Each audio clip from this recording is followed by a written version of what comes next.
Ladies and gentlemen, we're back. And we're slightly more geared and ready to kill things. Now we have this ability called... What does that do? Reduce the recharge of weapon skills of your current attunement. Also, gain a boon if it's near a sphere, which of course I didn't have a sphere down. That's a weird elite.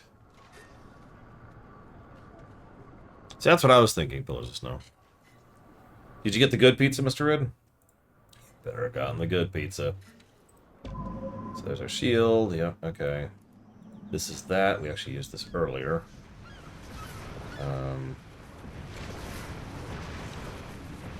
And that's something that can be cast in range of a sphere. But in order to drop a sphere, I need energy. I don't know how to get energy.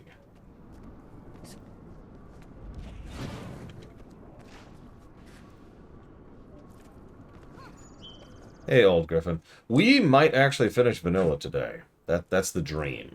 That's the goal. Oh, Jesus. Okay. So we'll go south. I was hoping to get a little bit more done off camera, honestly. But... whatever.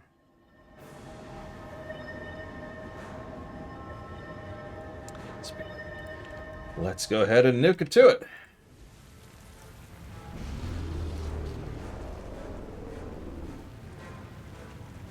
I still haven't cleaned up the negatives on the document, so that HUD over there is still out of date.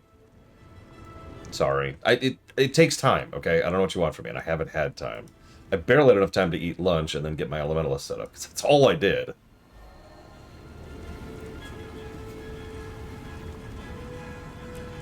Also talked to my sister briefly. Apparently they have had no viewings of the house whatsoever. Now, that's what I would refer to as discouraging. However, according to their realtor, that's actually extremely normal. Because most people actually go to house viewings, like physically go to do a viewing on the weekends. And you're thinking, well, yeah, we just had a weekend. Yeah, and it was Father's Day weekend. Holiday weekends in general, of any type, tend to have very few housing things. Well, I went to Amazon, Mr. Red. And I said, hey, give it.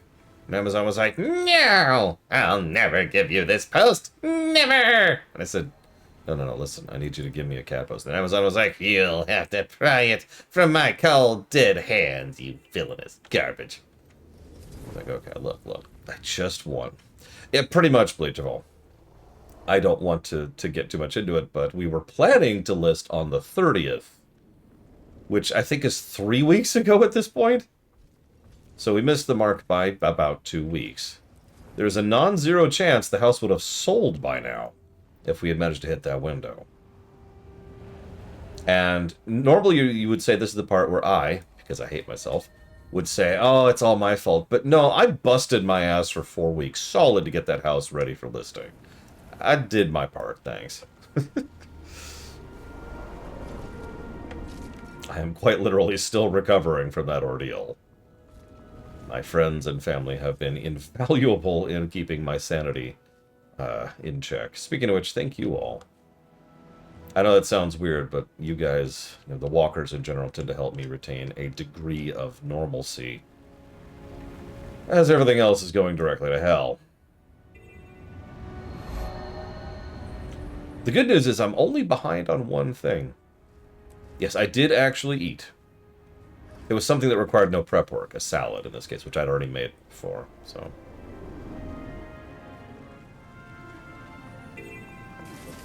Oh yeah, I want to get this waypoint. Oh, Reboot has helped tremendously, and that sounds like a joke, but it really isn't. You know why? Because Reboot has been a wonderful baseball bat show.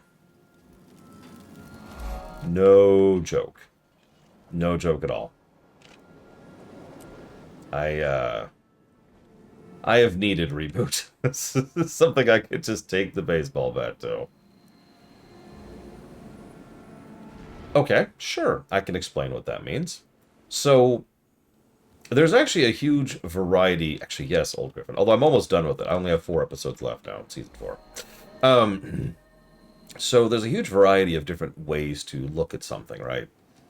You can praise, you can glaze, you can critique, you can, uh, have the kitty gloves on, or all kinds of phrases we've come up with over the years to describe the different ways you can look at a work. The baseball bat analogy is mine own. It's a terminology I came up with to describe something that it doesn't matter because nobody present gives a damn.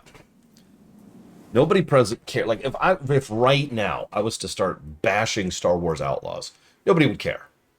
Nobody cares. I could just take a baseball bat to that sucker and beat it over the head and smash its shins in, and nobody cares. So it's therapeutic, you know. Here's the catch, and this is important. It has to deserve it. I know that sounds like a duh, but you can't just like take a baseball bat to Final Fantasy VI, for example, right? I mean, FF6 has its flaws, its negatives, and its problems, and we'll cover those negatives at some point in the future, hopefully. But FF6 is not a baseball bat game, right? Because it's just not bad enough to warrant that particular type of attention, right? There's no taking the baseball bat to StarCraft 2. There's no taking the baseball bat to Oblivion. There's no taking the baseball bat to Elden Ring, right?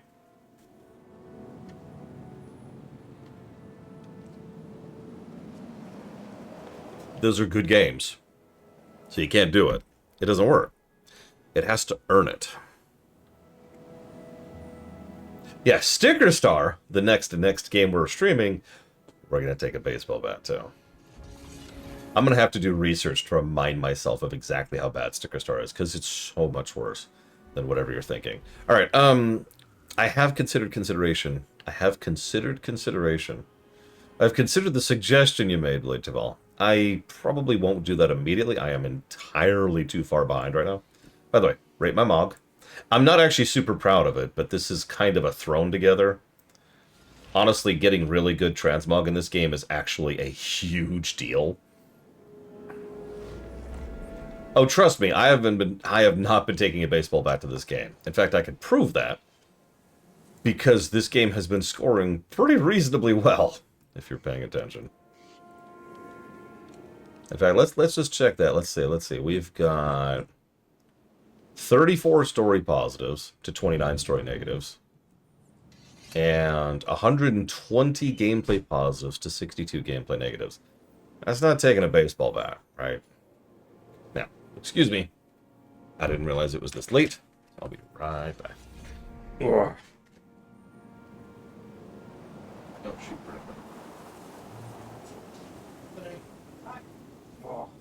Quick question. Will you be good procrastinator this year?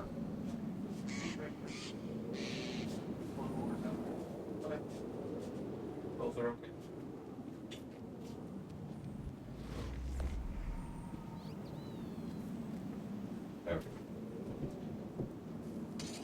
Okay. Ugh. Oh, absolutely, Kitten Fan. I mean, there are games that I love that have parts where it's just like... Ugh. See, here's the thing about Reboot. Are there things about Reboot that I actually enjoy? Actually, yeah. There's plenty of things I enjoy in Reboot. That's part of why it was so frustrating. I know most of you don't care, but while the first season was just... the later seasons improved noticeably and substantially. And there were actually some yellow and orange episodes in Season 3 and Season 4, which, if that doesn't sound impressive, it is actually impressive. There's plenty of stuff to like in Reboot. By the way, just real quick, favorite character, Hexadecimal. My least favorite running joke, though. Honestly, while Mike in the TV is the easy answer, and he is, the thing that grated on me the most, the thing that irritated me the most the entire run, was the fact that he wouldn't stop saying, "This is bad. This is very bad." Like, that became his catchphrase. And I actually paused and took like 10 minutes to really dissect, like truly dig into why that's a terrible catchphrase. Anyways.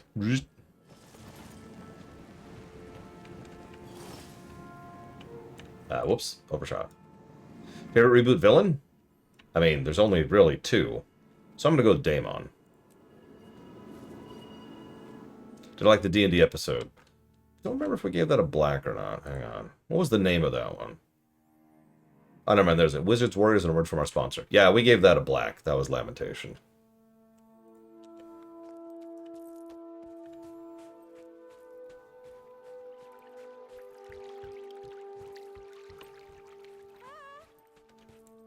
Hi.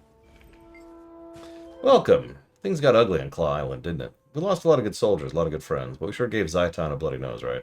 So what's going on here? We're getting prepared to take the fight to Zyton. I'm looking forward to you taking charge. Traherne has gathered a lot of important people to discuss strategy. Hello. Again, nice work at Claw Island. And, as I said before, my condolences on Tybalt. It's fine, it's fine. Best catchphrase I've ever heard. See, the problem is most catchphrases suck. By virtue of being catchphrases. So what do you need? Go talk to people. I can talk to people. I am the commander. Well, actually, not yet. I'm about to be the commander. Thank you all for coming. We're here because Claw Island proved the value of cooperation. Our pact has already achieved remarkable results. As the pact's leader, I am adopting the rank of Marshal. I'd also like to present my second in command, one of the heroes of Claw Island, who will bear the rank of Commander. To defeat Zytan and cleanse Ore, the pact needs to go on the offensive. For that, we need a head... No, I think that color combo was good. I suggest the abandoned fortress on Terzetto Bay. I know the place.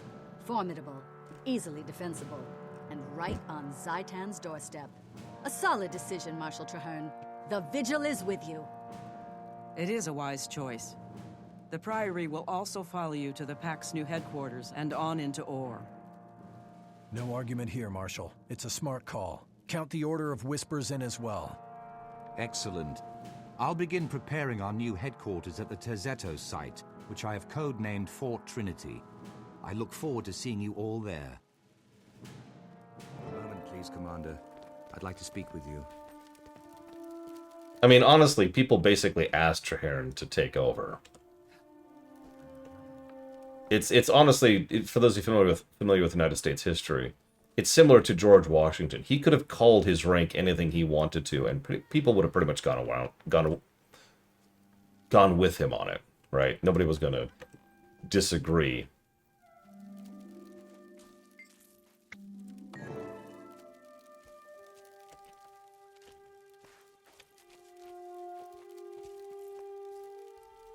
Alright, let's talk to people.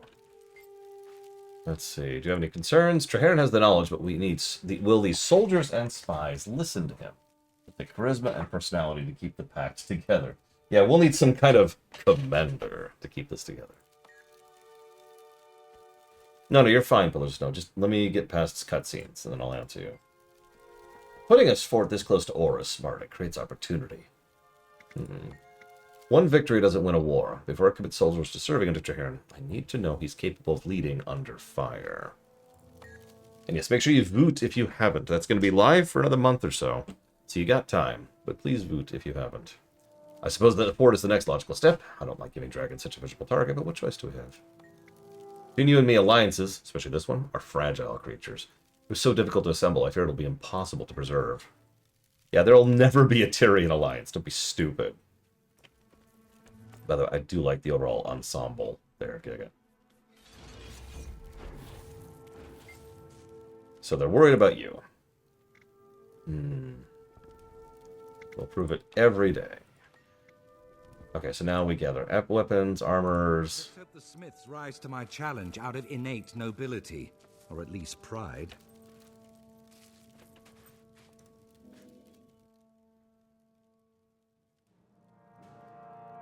Thank you for coming. I'm Marshal Traherne, and I've invited each of you here because you are the finest smiths and crafters in all of Tyria. I'm forging a pact to deal with the Elder Dragons. The three major orders of Tyria have agreed to join, but we also need you and your skills. It would be an honor to stand with you, Firstborn. Your envoy already approached me with a similar offer, Marshal. I've decided to accept. Otherwise, I wouldn't be here. Ha! There's only one finest smith in Tyria, and you're looking at him. I stand ready to prove it. Excellent. I have a list of potential projects. My quartermasters will make sure you have the tools and raw materials you need. Please begin at once. Somebody, help me! The team studying Rancor ruins was overwhelmed by the undead. Oh no, he's dead. No, he's actually fine. Alright, let's do it. There's an attack!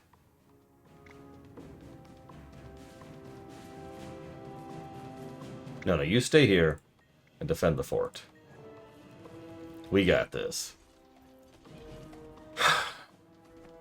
So the transformation of the Matrix was an interesting idea. One thing I will always give Reboot credit for, and this is tying into what you said earlier about things I like about Reboot. Its willingness to change the status quo, which was very unusual for the time. Well, that's arguably unusual now. The problem is, I've actually studied history pretty extensively, especially fictional history. So here's the thing, right? Everyone knows about the edgy 90s. What most people don't actually know is that the edgy 90s actually started in the 80s. The exact date varies depending on how you define it, but somewhere around 86 to 88 is generally considered to be the beginning of the edgy period of fiction. The terminus point of that is somewhere around 94, which already predates the existence of Reboot as a show. The reason I bring all this up is by the time that Enzo made his shift, the darker, grittier, edgier superhero who's got a tragic past and all that was already to the point of being mockery. Real quick explanation for those who don't know what I mean. Every major trope that becomes a big thing, that becomes the next big major thing, has this point where it's like on the rise, and then it becomes ridiculous because it's getting overused, and then it enters a form of parody, and then it kind of flattens back out again and just kind of subsides back into normal tropes, right? This is a very, very common cycle and happens all the time. This is why if you ever heard me say something like such and such had already become a parody or people were already making fun of, what I'm actually saying is it had been around long enough that it had already gone through the cycle and was reaching the end of it. Make sense? So by the time Reboot came out, what Matrix was already past the parody point. People were already making fun of it and already basically moved beyond it. Now, I thought they were going to do that as a joke, but they played it completely seriously. And I don't think it worked for the same reason it usually didn't work when people tried that.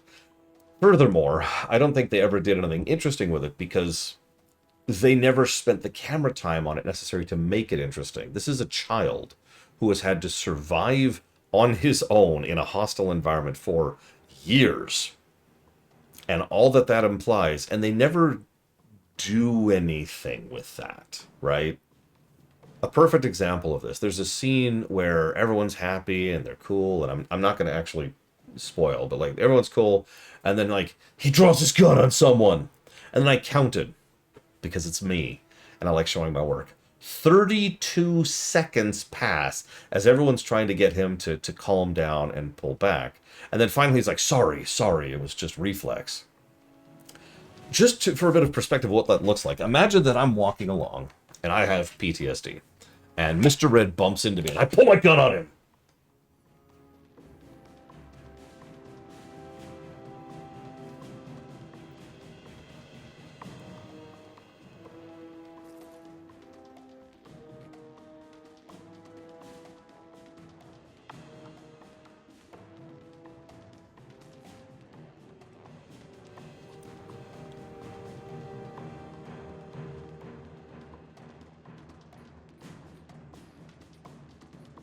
Oh, sorry. Sorry, Mr. Red. Sorry. Oh, that was just reflex. 32 seconds is an extremely long time to have that. And the whole show has pacing issues like that. I really got the impression that they didn't know how to direct because they were primarily focused on the CGI animation stuff, right? By the way, hi, Paranoid Andrew. I didn't say hi earlier. So I get what they were going for with him, but I never think they actually succeeded with it. So he always just kind of aggravated me. That's just one example, but you get the concept. Also, Andrea was never a character. I'm just going to say that. At least Dot was interesting. I'm glad to see you. Something is definitely unnatural here. That miasma settled in shortly after we arrived. Fortunately, our ally sent help. Agent Zuri from the Order of Whispers and Crusader Afanan from the Vigil. At your service. Killing Orions is my purpose in life. But in the spirit of our newly forged union, this feels extra noble. A pleasure to meet you, Commander. Take a good look. Once I get started, you won't see me coming or going. Noted. Our objective is to locate a missing Priory team. Trahan, this is your mission. How do you want us to handle it? By playing to our respective strengths. Zuri goes in to conduct stealth reconnaissance, while the rest of us take the main path through the ruins. We'll draw the attention of any Orions, and thin out their numbers as we proceed. Let's all rendezvous at the far end of the site. Now there's...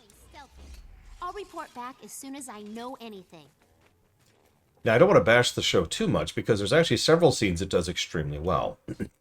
Once again, I don't want to spoil, but there's a scene where Dot sees something really shocking. And there's about 10 seconds where no music plays at all, and the camera just focuses on her face. And for 10 seconds, several emotions play across her face in succession. She's like shocked, and then hopeful, and then, no, that can't possibly be. And then, is it? And she gets like hopeful again, and then it goes back away. And then the person she's talking to says something which you know, reassures her that yes, this is actually real.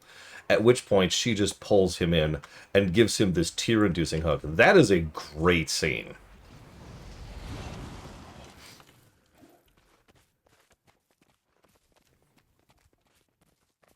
A lot of dead people here for some reason. Mr. Red, what did you do? Okay, for real. Why are we... Hello? Hello? Hello? Hello? Bueller? Bueller?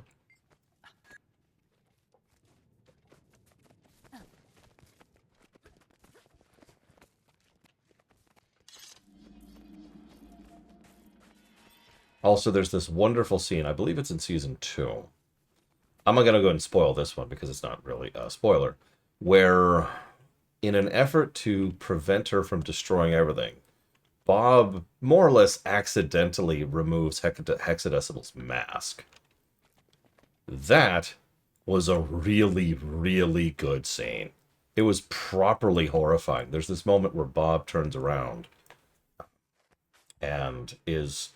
like, he just has this wonderful look of, oh my god, I'm in so far over my head, which is appropriate.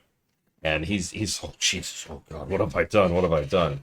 And the actress who voices Hexadecimal, who's always great, just gives the most unholy banshee wail as everything around them just starts self-destructing. It's fantastic.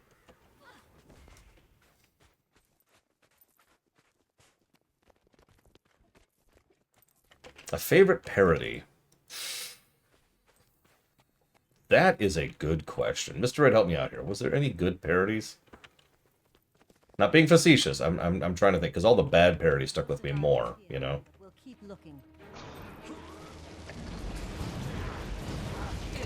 Not what I meant, Elizar. But thank you.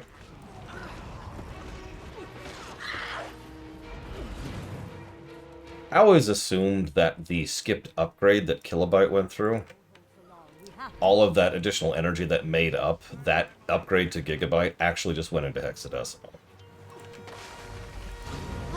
The Power Rangers one, that one was alright. I'll actually give you that one. We're talking about a show called Reboot, Elizar. That means we're heading in the right direction. Forward! No, I never saw War Planets. I'm familiar with it, but I never actually sat down and watched it.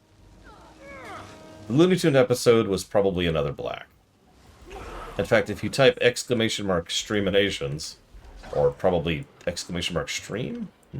Someone try !stream. Let's see if there's a truncated version of that command. Anyways, you'll see the rating I gave every episode right there. Okay, looks like it is not stream. I have failed you. Need to add that because not everyone knows how to spell streaminations. We're here, game. What do you want? What do you want? What do you want? Hold off undead attackers. But there are none. They're dead. We did it. Oh, here they are. They're just slow. Why are the undead so slow? Okay, so let's drop a sphere. No, let's drop a sphere. No, let's drop a sphere. No, let's drop a sphere. No, let's drop a sphere. So, banal means boring to the point of normal. If I tell you, oh my god, Elizar, I don't know if you know this, but if you drink water, it'll go into your system and you'll be hydrated. And you're like, yeah. I'm afraid not, Lunarith. In addition to the fact that I actually have seen the Warcraft movie in the theaters, I've even done a video on it. A video that the director commented on, which, yes, I am proud of that. Thank you.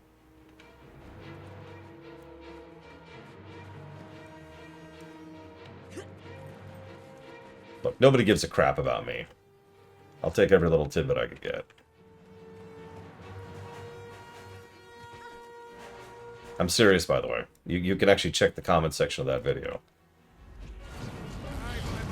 He also showed up in Twitter about it, because I was curious if it was just someone preventing, like faking it or not. But it actually was him. He's a good director. Are we glad to see you? Never seen a flood of Orions like that, and I've been doing this for years. You're safe now. Stick close to us and we'll get you out of here intact. What about our second team? They went ahead to secure a recent discovery right before the undead tide came in. They might still be alive. I can confirm that. There are tracks leading into the caves. It's a defensible position, so the second team could be dug in there. Then we're not leaving until we're sure, one way or the other. Spread out and protect the researchers. We're going on.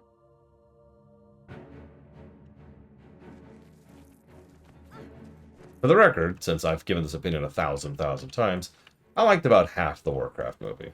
And that's all I'll say about it, because I don't know what else to add to it. I hope we find the second team soon. I've known some of those scholars since I joined the Priory.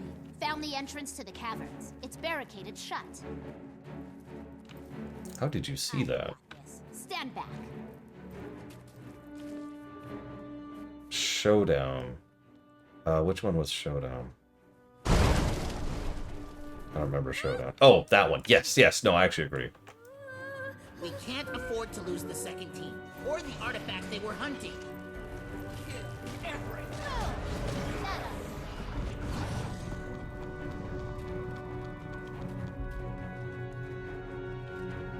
Yeah, it's funny how often that works, PB Good Fate. We as people, I'm no exclusion to this.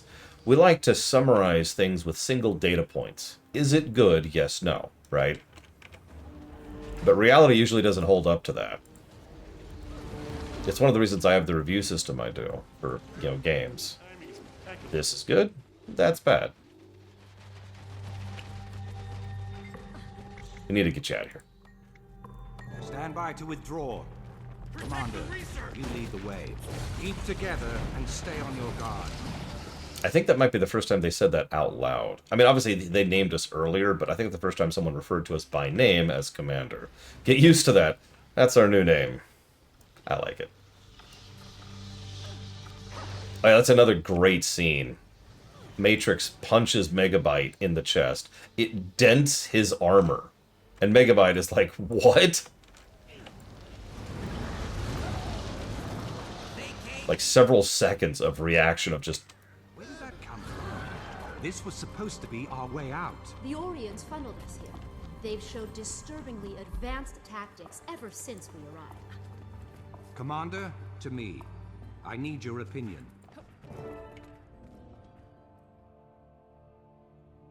I have no opinion, Elizar. Another dead end. Militarily, I'd say we're being funneled into a trap. I've seen the Orions swarm and I've seen them lurk, but I've never seen them set traps. Are they capable of tactical thinking? Oh, yes. I've seen them do exquisitely horrible things. If the Priory team found the artifact I suspect they found, it all makes sense. They were looking for a dwarven tome. Why would Zaitan care so much about an ancient book of lore? I believe it contains information about the last time the dragons rose. Its very existence proves they can be beaten back. Our enemy wants to keep that information from us. How does the dragon even know about it? Zaitan doesn't strike me as much of a reader. Zaitan knows everything its minions know. One of its corrupted servants, while alive or after death, must have seen the tome. Commander, to me. I believe I can get us out of this situation, but I'll need you to protect me while I do it. We're trapped, but I can summon the reinforcements we need to fight our way out. My minions will aid in our escape. Buy me some time to prepare.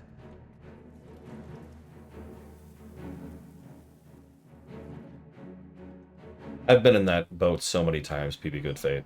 There's so many old games or shows or whatever that I was just like, what the hell was that? And yeah, it took me a very long time to reverse engineer it.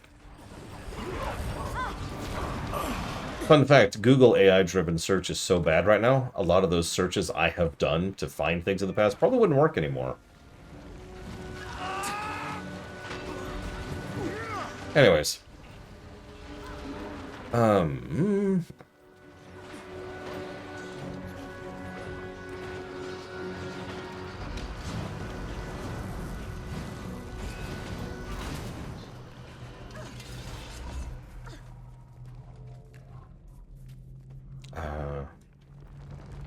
Jesus Christ, let me riff. That's no, the AI proved me right, and it's smart. It's a computer. Computers are smart. I was actually thinking about that today. Because I was thinking about how smart learning is actually stupid. Let me use a specific example. Imagine for a moment a hypothetical made-up scenario where you, of course I can't think of something right now. You do X, and then something else does Y, and then in response to Y, you do Z. Okay? A machine learning, which is what AI really is, it's a bot that learns through triggers, says, oh, that means X to Z, or X to Y equals Z. And it learns that.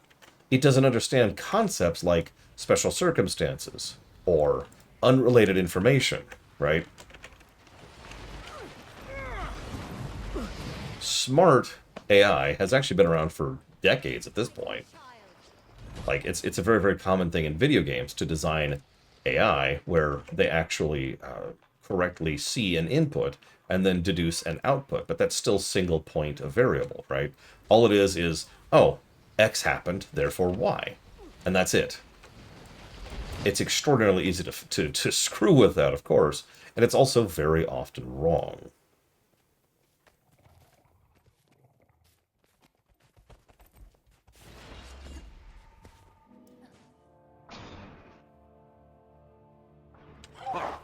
Welcome, Senpai. Lured you here, trapped you here, now you die here.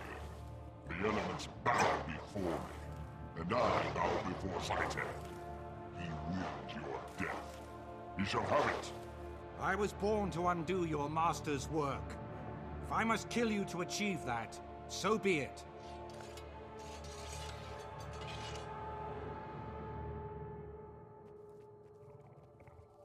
The dragon commands and we answer. All you cannot win. So get down, I am the dragon. I command the elements. Well done, Marshal Traherne. That Orient Ugly looked nigh unstoppable. You did it. The Pact did it. Our combined efforts made this happen, just as we'll defeat Zaitan together. Hopefully, our chances of doing just that have been improved with the information contained inside the Dwarven Tome. We can help you there. I'm fluent in Ancient Dwarf. Get us out of here and I'll work on that tome until it's completely translated. Done. Zuri, please escort the research teams back to Concordia. Commander, you're with me.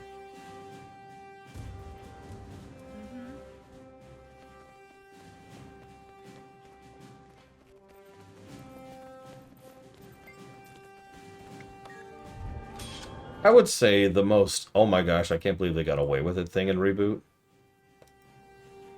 I have to actually think about that now. Hang on. Let me chew on that. I would probably also pick languages.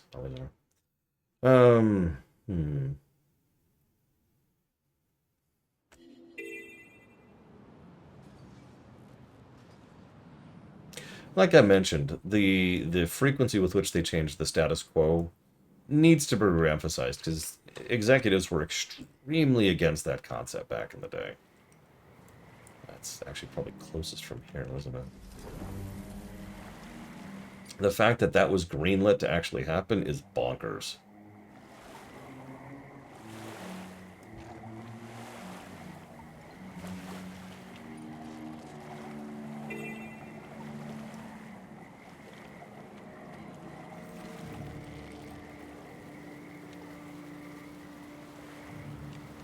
I mean, the eye thing, yeah. Come on, let me just get this waypoint really quick while I'm here. There we go. Okay, back into it.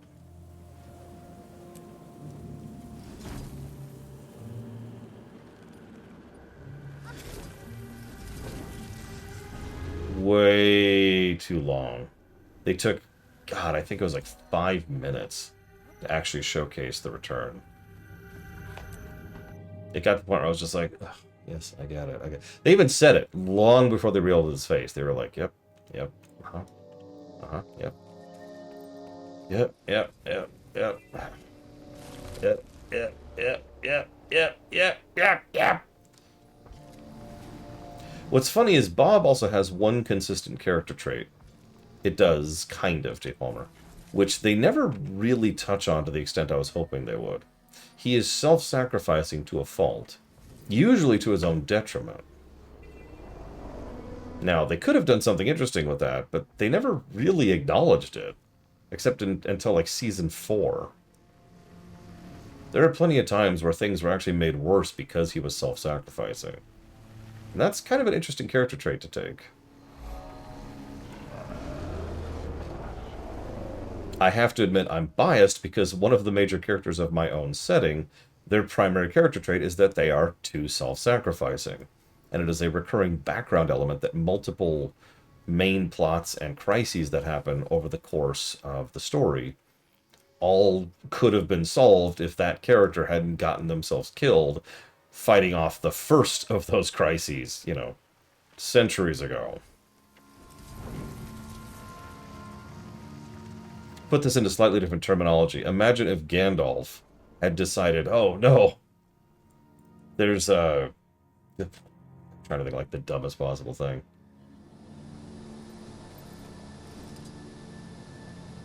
There's Nazgul in the Shire. Ugh. And then Gandalf died in the Shire. Picture the rest of the Lord of the Rings series if Gandalf had died, self-sacrificed, in the Shire.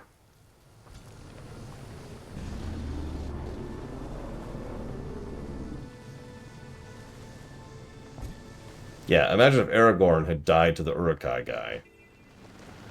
You get the idea. That's the concept. It was a concept that interested me. Well, the Nazgul die temporarily, because of the nature of what they are.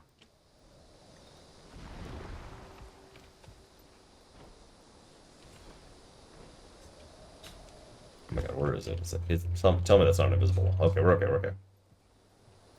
Oh, it was it was silly. Speaking as someone for whom the web was new when the web came out, even then that was all silly. I actually had a theory, though, which I will tell you about right now before I start this quest. I had a theory that the developers and writers had never encountered real video games. And I'm going to say it that way. A little bit elitist, but I mean it.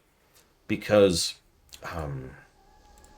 the concept of game design, I have argued many times, didn't actually exist until Super Mario Bros. 1.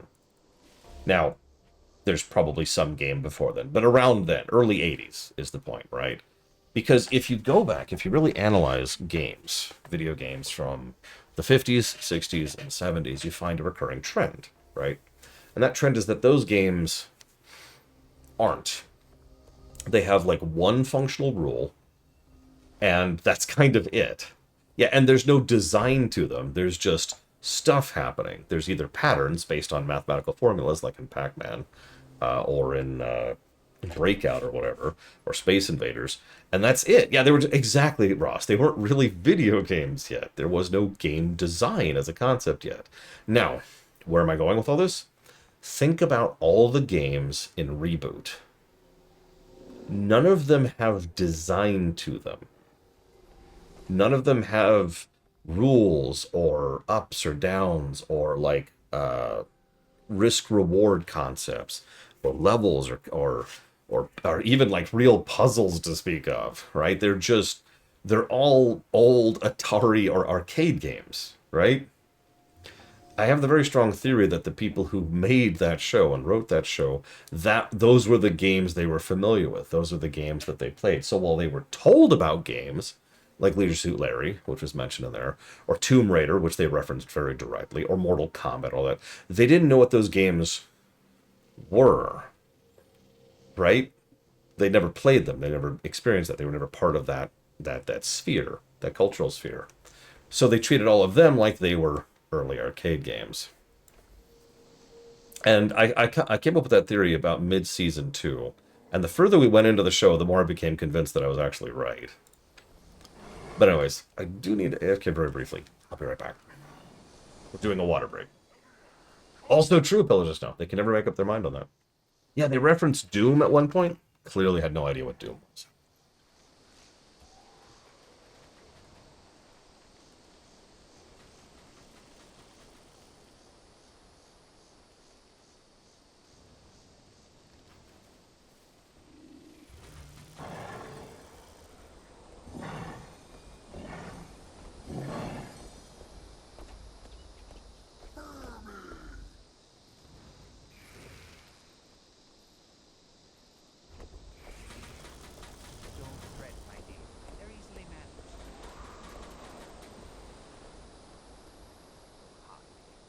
Allow them their illusions of secrecy, and you can steal all sorts of progress.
Don't fret, my dear. They're easily managed.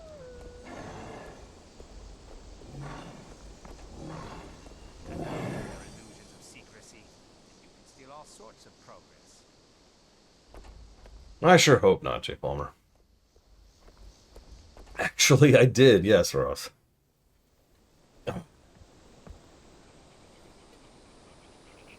Oh, I actually had an answer for that, and I can't remember right now, Kinix Cow. Because that was a great example of an arcade game. You're trying to get up here. There's all sorts of enemies trying to kill you. You have 15 lives. And there, if you were paying attention, there was functionally just one screen, one area in which you could go through. That just screams arcade game to me.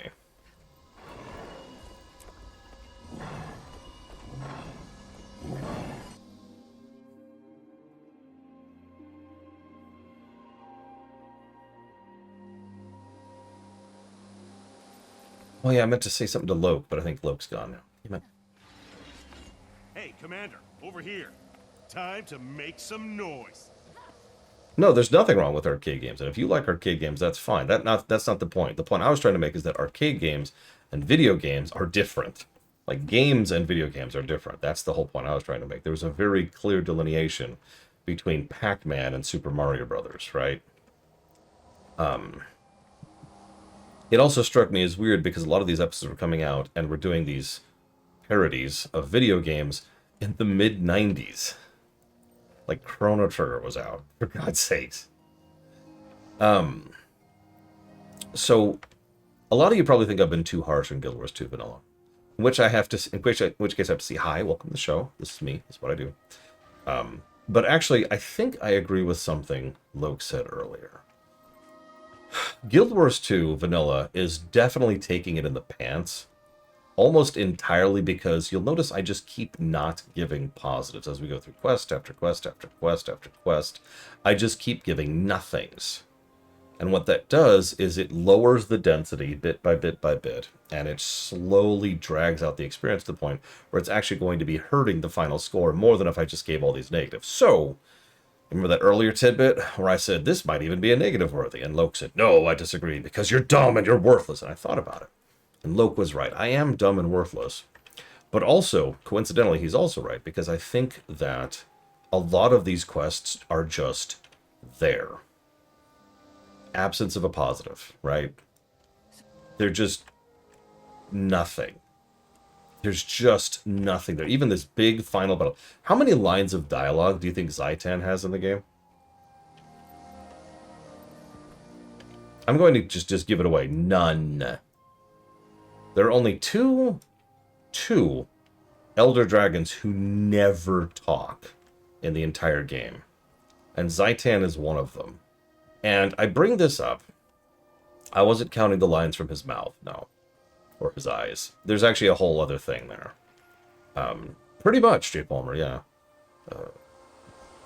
It's a whole thing because the other guy who doesn't talk, it's actually a plot point that he's functionally mindless.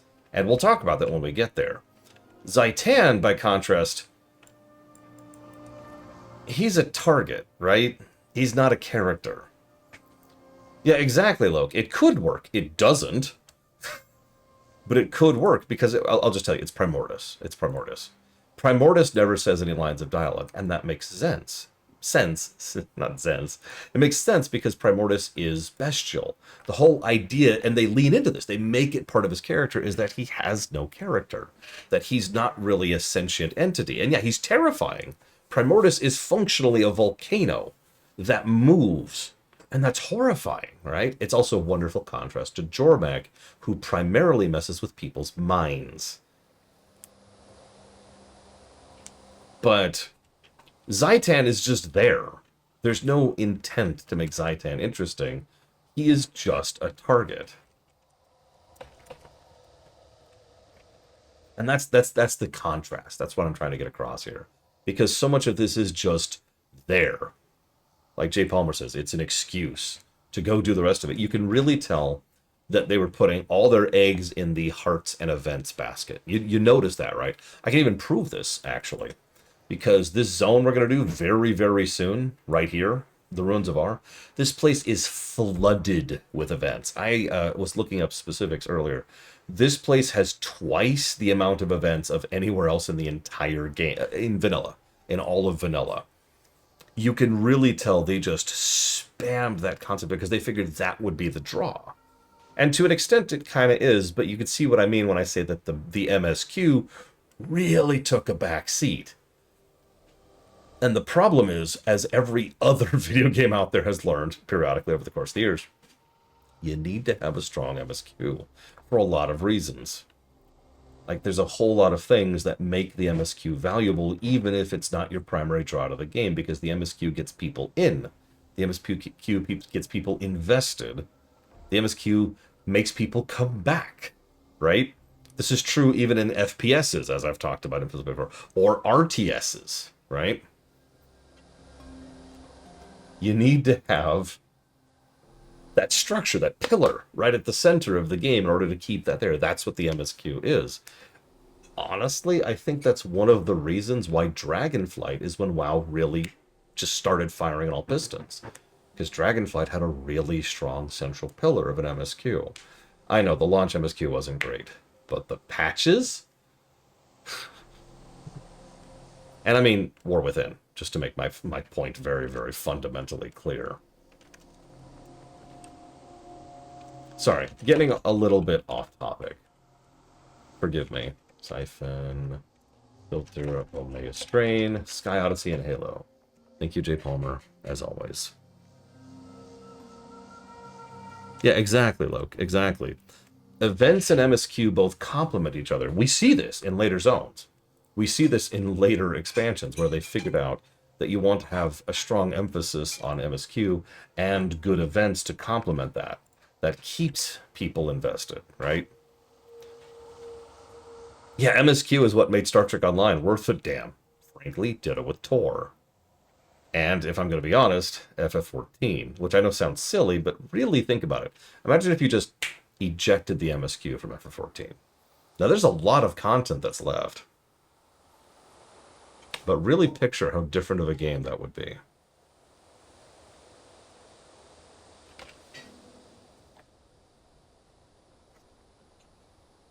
I've been looking forward to meeting you, Commander. I told Traherne I needed the big guns for this mission, and here you are. Welcome to the party. Demolition is serious work, soldier. But there's nothing wrong with enjoying your work. So, what are we lighting up today? That's the spirit.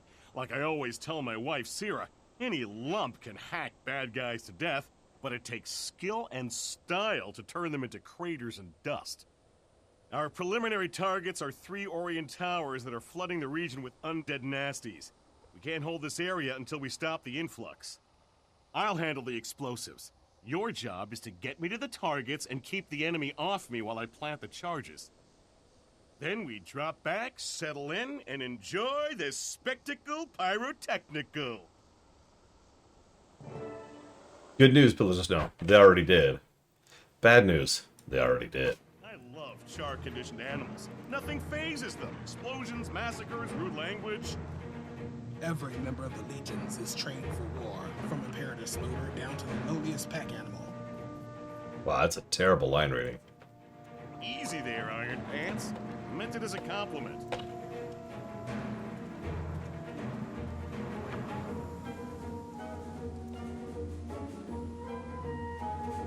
That might be Patrick Seitz. He has incredible range, though, so it's hard to identify him. Or Seitz, excuse me, said his name wrong there.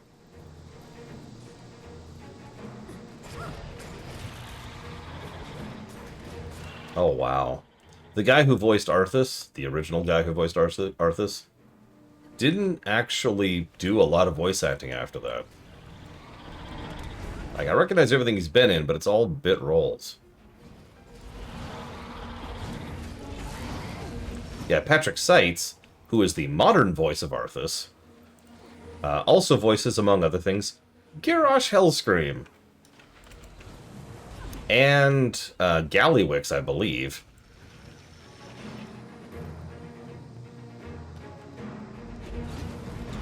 The Giving Place is a game made by Ivo Iliani, one of our viewers. I'm looking forward to doing a run-through of it. Is it? Nah, I gotta look it up. Hang on. I know he voices someone wild. Hang on a second.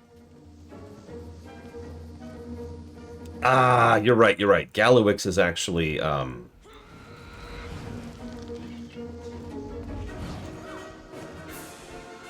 DePaul. That took me a second. Darren DePaul also has incredible range, by the way. So these towers spawn undead, right? No. See, what actually happens is much grosser, and I'm not sure you actually want me to tell you what happens in lore. I'll give you a hint. Corpse pits. It's a lot easier to move troops if they're all in one giant pile of muck. Still got all your limbs? Excellent. Come on, more towers await us.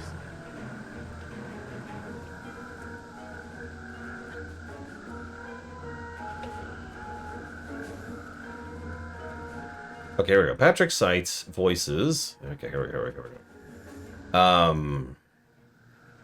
Cathronatir. Teparthos, Arthas, Garrosh, Aranog, Cho'Gall. Wait, which head? Oh god, hang on. He voices... oh jeez. Hang on. Okay, he voices the crazy head. We'll put that simply.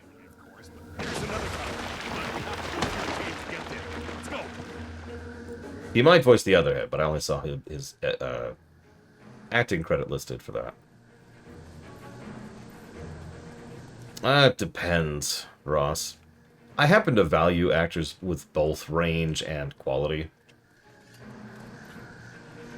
Like, I've made fun of myself several times by saying I don't have very much acting range, but I am a damn good actor when I'm doing it. But that's not really making fun of, right? There's nothing wrong with that. I am a damn good actor. Random. He's a good example of one of my actors who had tremendous range. He has voiced a wide variety of characters over the years for me.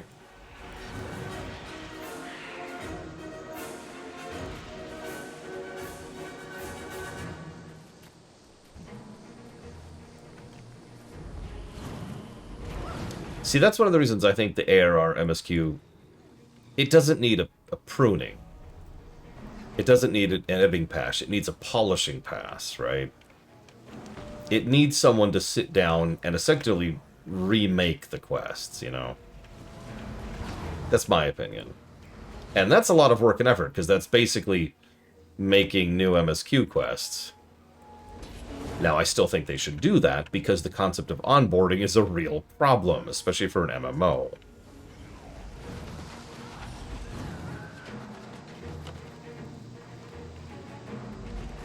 You want your initial stuff to pop. There's a reason WoW shoves new players to Dragonflight, you know? But yeah, Square would never allow that to happen. That's the problem. I would not be surprised if developers at Team 3, I think, want to do exactly as I propose and just have not been allowed to.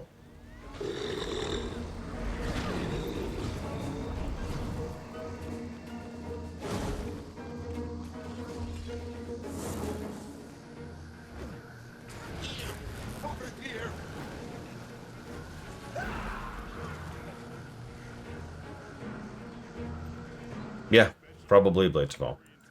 Solving that kind of tech debt pays off dividends long term.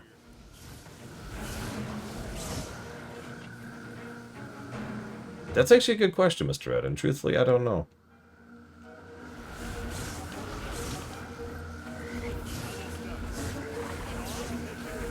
Worst case of executive meddling I've ever seen.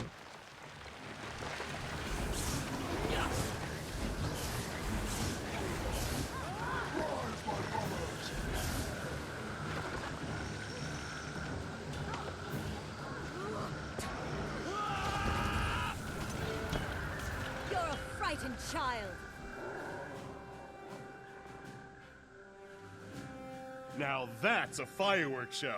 That was only a warm-up, though. Things are about to get really interesting. The next target is a huge Orient bone ship that's polluting the waters of the Mire Sea. It's a big job. If we use normal explosives, we'd need to fill the ship's hold with them just to make a dent. Very impractical. That hulk is going to require some serious flash and bang. I've got a line on 2 high-performance combustibles we can use. Since you outranked me, let me defer to your choice of explosives. We'll send that tub to the bottom of the sea. I'll give you a full briefing when you're ready. I haven't heard anybody really hating on modern WoW from any legitimacy, Luke. And that's my honest answer to that. There will always be people who will always be ragging on everything because that's the nature of humanity. But, like, the WoW sucks crowd, I haven't really heard from them in years at this point, honestly. Who? Demolitionist Ton, with 2 N's. T-O-N-N.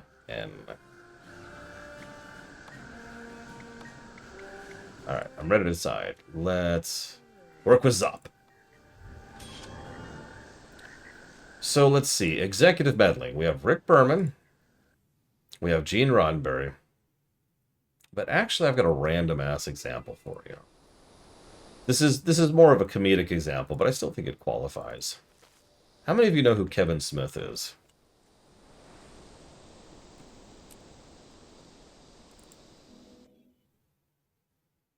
Yeah, me too, Jay Palmer. Yeah, Lauren Faust was pretty bad. Credit to her for what she is, but... So Kevin Smith, he's a cool guy. He's... Imagine a geek who gets Hollywood cred, and you've basically got Kevin Smith. He's not the executive meddler. He was the one being meddled with. If you've never heard it, I highly recommend you pull up a YouTube sometime and watch his thing. He's up on stage and he's talking about when he was pitching his Superman film. Okay? I'm not sure what it would be called. Let me actually just look this up really quick. I'll just pull up YouTube here really quick. Kevin Smith, Superman. There it is. First response. First response. It's actually a two-parter because it's an old video. It's from 14 years ago. But go watch those sometime. The executive he's referencing, I can't remember his name, but he was actually someone you've never heard of. But it's someone who was a major Hollywood executive for, I forget the studio he was an executive of, for many years, and he dipped his fingers into hundreds of movies across those years. He's probably one of the biggest examples of an executive meddler I have ever seen in my professional career.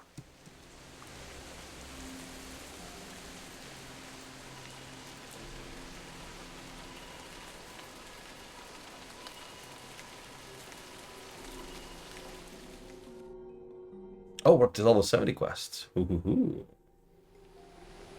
Best executive meddling. Ooh. Oh, that's trickier. Let me think about that.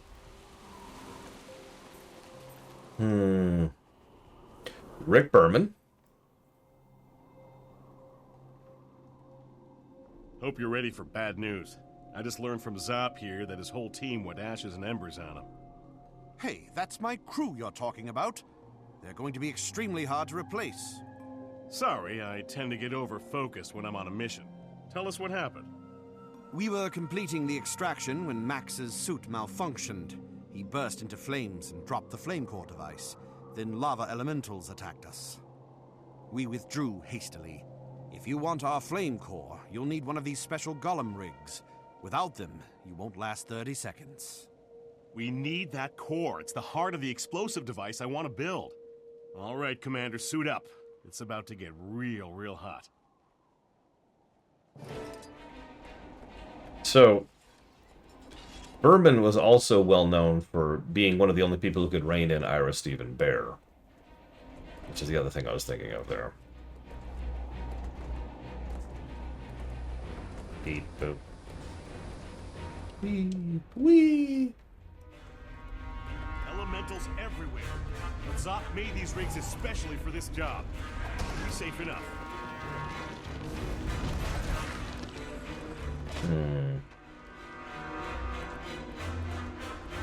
Temperature readings are off the charts. Don't worry, suits can take it.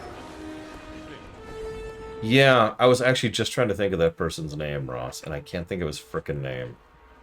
There's actually another one, who's another Star Trek executive. I can't think of anybody's names right now. And I don't have any of my research material. It's all packed. It's all in the pods.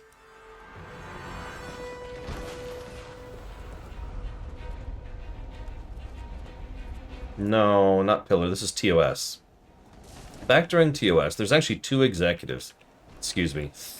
executives who really made TOS happen. And I got you.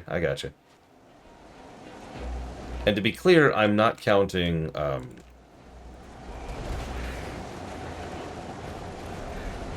Gene Kuhn was a writer. He's not one of the ones I'm talking about.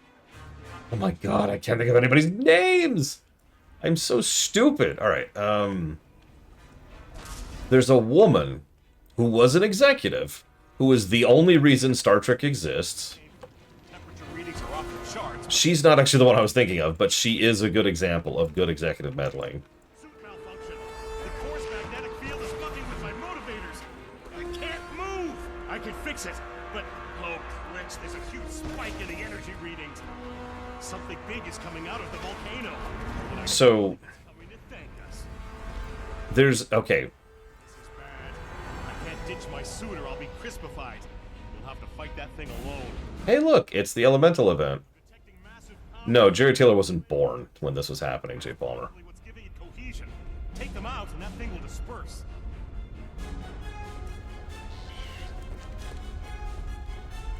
It is funny, this is like the third time a major event is actually part of a MSQ. Lucille Bell, or Ball, I can never remember how to pronounce her name. As 1,000 people in the comments reminded me. But yes, Lucille Ball is one of the good cases of executive meddling. She's pretty much the only reason Star Trek exists, and I'm not really joking about that. But hang on, I've got another example. So there's this executive no one's ever heard of, and I can't even think of his name. He's only dipped his toes into Star Trek once, ever. But when they put out The Cage... So let me talk a little bit about how television production works for a second. Let's say you want to make a show. Well, what you do is you make a pilot. Now, the pilot is kind of like your beta, from a game perspective, of your show. It's probably not really supposed to be indicative of the show's quality, or characters, or even actors. It's just something you're throwing together to try and sell the executives on your show, so they will give you a green light and give you a season. Make sense? So the pilot isn't for the audience, it's for the executives.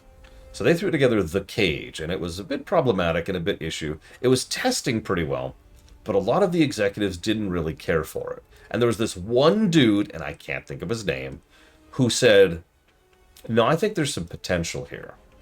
And so he stepped in with his own personal veto and said, I'm going to do something weird. And he gave them a chance to make a second pilot. And you have to understand how wild that is. That didn't happen, right? Like, that's not the kind of thing that was done.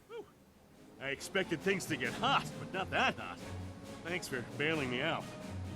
Just watching my partner's back and giving him the chance to collect the flame core. You got it, right? Oh, I got it. This is just what we need to send that bone ship straight to the bottom of the Myers Sea.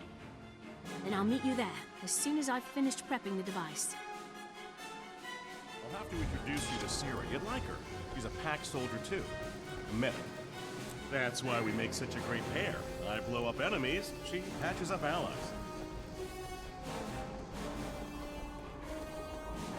No, it wasn't Solo. Like I said, you'll never have heard the name of the guy, because he really was just the guy that gave them their second shot. I talk about it during the rumination. Chris, you know what? Yeah, Ross, that is a good example of that. Anyways, he was going to be one of my guesses, but here's actually a much better example of two executives who constantly meddled with TOS for the better. And pretty much everything they did made the show better. And it's probably one of the biggest reasons why Star Trek became what it is. One of them is Robert Justman. Robert Justman was, for all intents and purposes, the producer of Star Trek.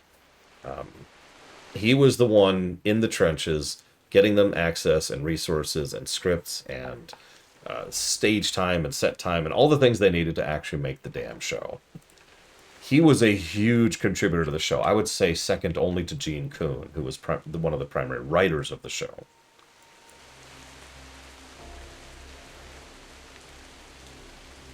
I'll get to Stargate in a second. Don't let me forget, by the way. So, Robert Justman. Yeah, meanwhile, Roddenberry ate donuts and wrote the Omega Glory. That's really not a joke. Roddenberry spent a lot of his time on his other shows he was working on at the time, because he was a dick. And a rapist, but that's unrelated. Anyways, the other guy was Solo.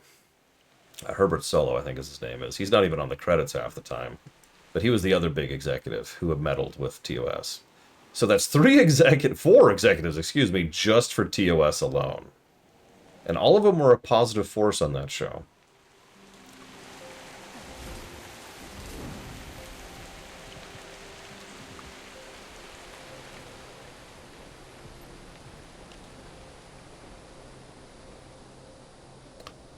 So Stargate. let's get this out of the way. Stargate is an awesome freaking show that I, to this day, correct, Jay Palmer, to this day have never actually seen. All of. Sorry, let me clarify that sentence. I, back in the day, made it a point to sit down and watch the whole show, and failed, because there was so much of it, and I don't remember what happened. Something happened. I bowed out right about the time the replicators showed up. Yeah, it's a really, really, really big show. So I kind of bowed out at a certain point in time. Then Atlantis showed up, and I was like, this looks dumb. And I wasn't really sold on Atlantis until a couple of specific episodes, which just kind of were really good. And then a Universe came out. I was like, all right, I'm finally going to sit down and I'm going to watch Universe. I didn't like Universe. Ready when you are, Ton. After all we went through to get this, I can't wait to see it explode. Then you're in for a treat. We have an unobstructed view of the target from here. Now we simply need to plant the bomb, get clear, and flip the switch. Not that simple means easy. Floating mines surround the ship, the waters are thick with undead sharks, and we're in Crate territory. These packed soldiers are here to help protect the detonator, but you and I still have to do all the heavy lifting. Or, to be accurate, the heavy swimming. Let's hit the water. The sooner we're done splashing around, the sooner we see that bone ship go boom. So, there are two episodes in particular that I think really, I thought Picardo showed up in SG-1. Anyways, there's two episodes in particular that really stick out in my mind when it comes to Atlantis. One is Connor Trenier. Now, I'm not actually going to spoil anything about that. It's the name of an actor who plays a role. Whoa. What the? I didn't even see what hit me there. But he was so good in Atlantis, and his... Oh, I hit a mine. Okay. And his arc was fantastic. Connor Tremere. Oh, good stuff. Good stuff there. Yeah, Picardo's character was also a fascinating character, from what I saw of him. He was an antagonist, but like a reasonable antagonist. Like, I don't know, it's hard to even explain if you haven't seen it. He was like what an obstinate bureaucrat really should be, rather than a freaking idiot, which is what obstinate bureaucrats usually are.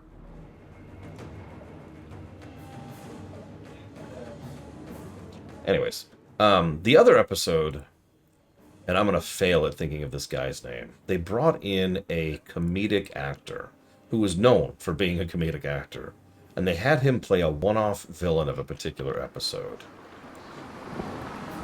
who could mind control people. And if that doesn't give it away, I think I'll just let that sit there.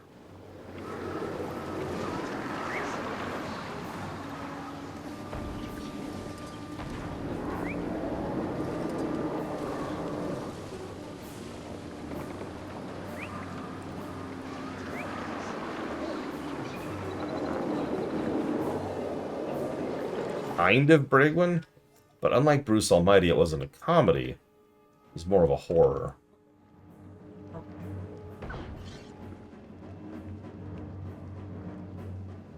I think so, Giga. I think that's what it wanted us to do.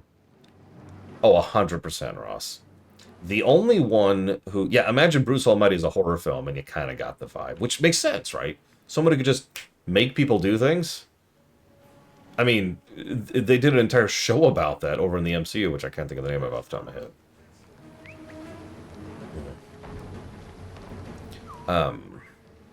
The only competition Connor Trenier had, in my opinion, was Jolene Blaylock. As was so depressingly common in Star Trek, they brought in a supermodel who was there because she was hot, but because she was so invested in starting her acting career, she kind of nailed it. That happens a lot in Trek, actually. Hold on to your ears, everyone. This is going to be my masterpiece. Wait, something's wrong. The detonator is showing red. The connections were perfect. Something must be knocked out of position.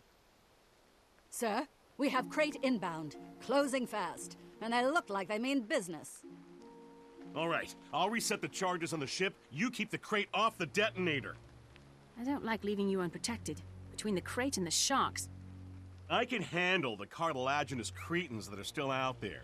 And the crate are focused on this position. They won't even notice me. That ship has to go down. I'll signal when the bomb is ready and I'm clear. When the detonator goes green, throw the switch and enjoy the show. And yes, Jerry Ryan is another example of that. Who was brought in because she was a supermodel, who was super hot, and she is, and then acted the hell out of it. And she nailed it. Honestly.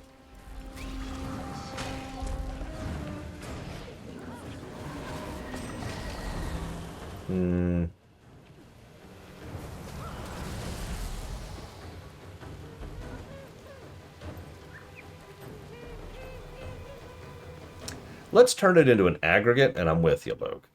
Because we're technically not seeing two other quests we could do right now.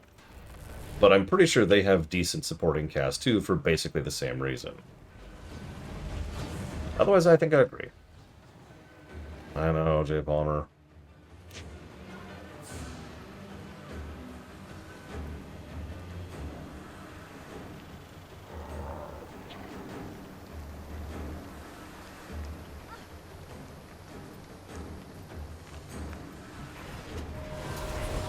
I love how they just appear. It's not even like Dragon Age 2 where they jump down from the rooftops, or in Star Trek Online where they just beam in. They just appear.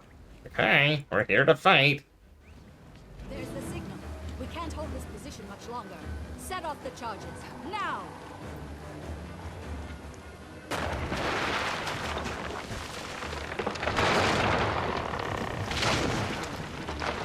Let's swim out there and see if we can stop it.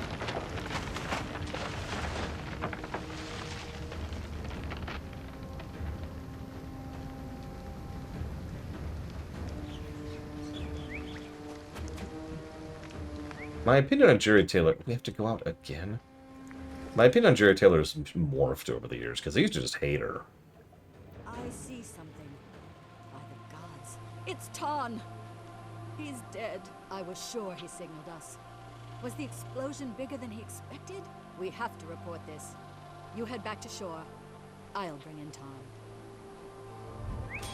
Aw.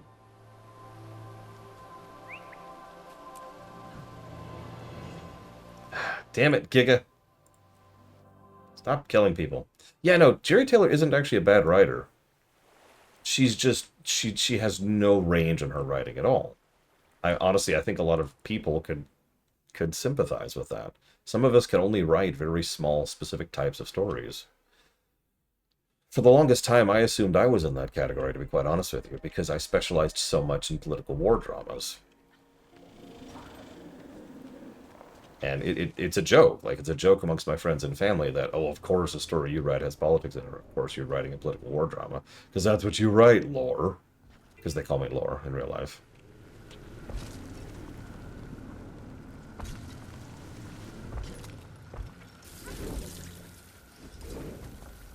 When I was in high school.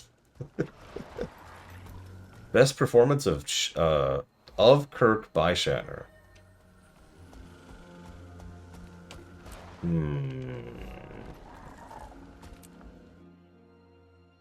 I mean, honestly, the easy answer is just Undiscovered Country, everything. Like, I like his finale in Generations a lot. But...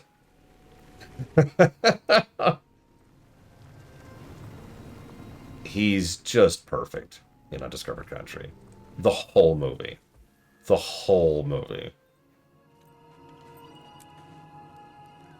Oh, absolutely, Jay Palmer.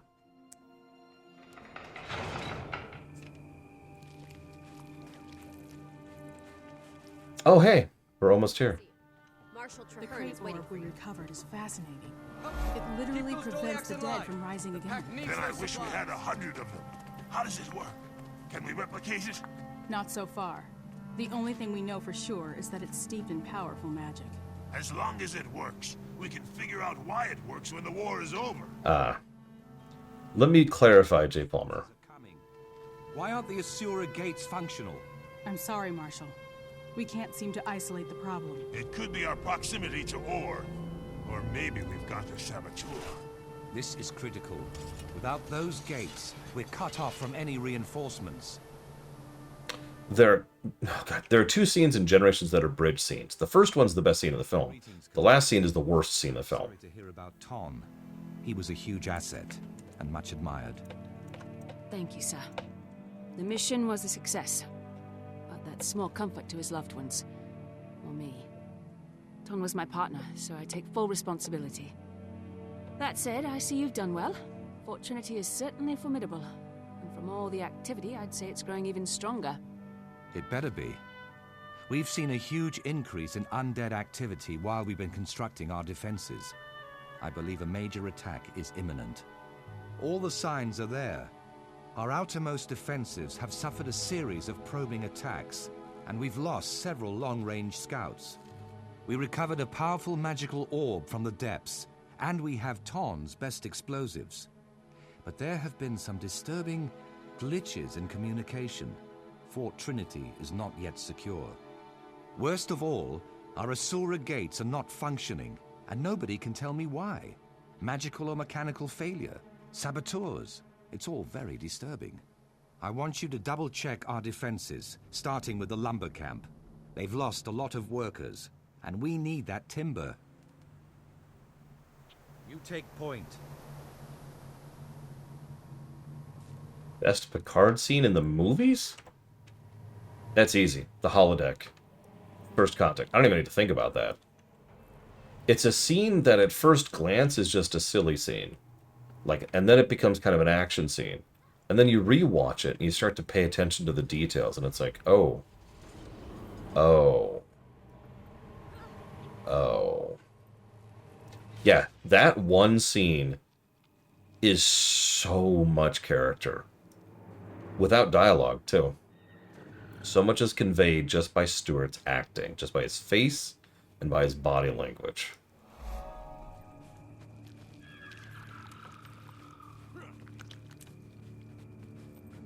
We're behind schedule. Traherne needs more lumber to strengthen our fortifications. The last logging party we sent out is still missing. We have no idea what happened to them. Until we do, we can't risk sending any more. All right. Organize a search party to find the missing loggers. Once we find...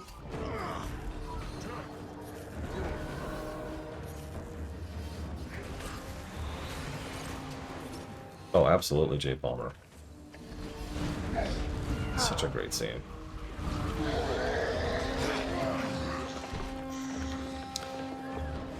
In the shows, that's a lot trickier. Picard has a lot of good scenes in the shows.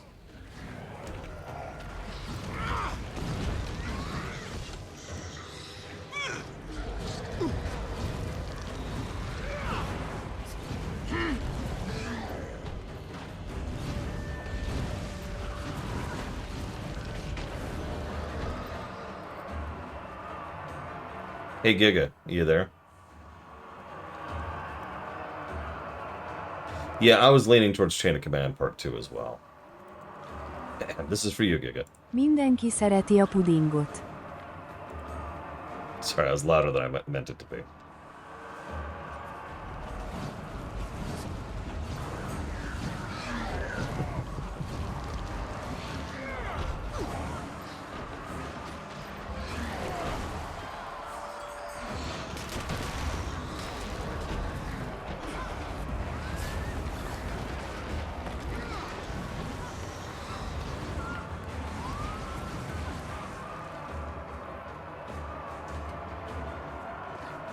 Yeah, no kidding, Wenlock.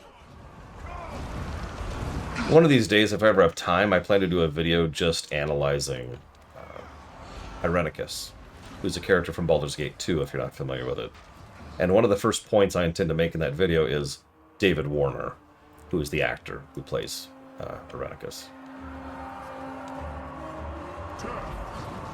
Dude took what is honestly a fairly basic one-note villain and turned him into someone extremely memorable.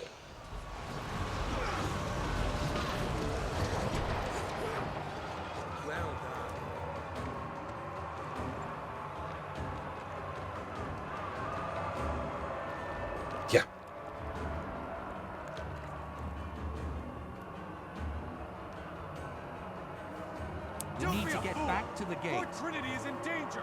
Leave us and seal that gate. Now we got it. We got this. Just hold them in one place. That's all I ask. So we'll put that there, and then we'll do this, and then we'll do this, and then we'll do this, and then we'll do this, and then we'll do this.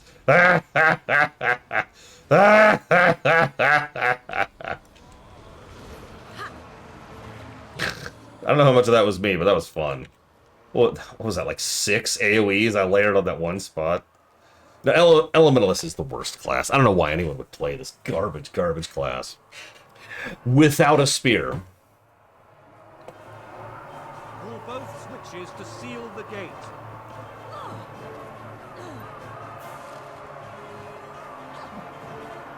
Best Garrick scene.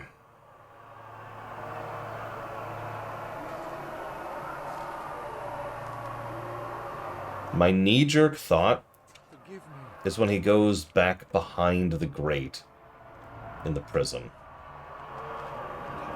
I think I have Dagger. Nope, I'm wrong. That's Scepter Horn. Never mind. Ignore me. We can defeat them. And yeah, In the Pale Moonlight in general is another excellent scene. But yeah, I was going to say, I agree with Blade Chaval's pick. Blade Chaval's pick is my favorite Garak scene. It is such a powerful scene, and it speaks so much to the kind of person he really, really, really is. Underneath the layers, underneath the obfuscation, underneath everything else, with no one present, with nothing to see, with nothing to gain, with no reason to hide, we finally see the kind of person that Garak actually is.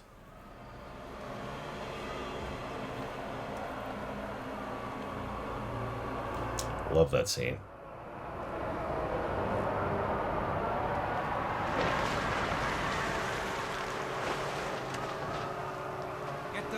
And in the end, he doesn't betray him.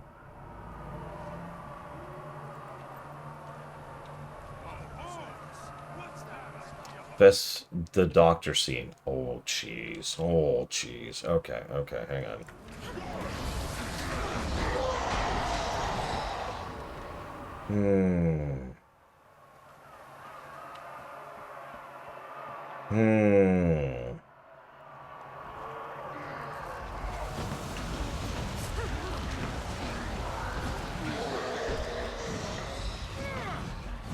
Well done.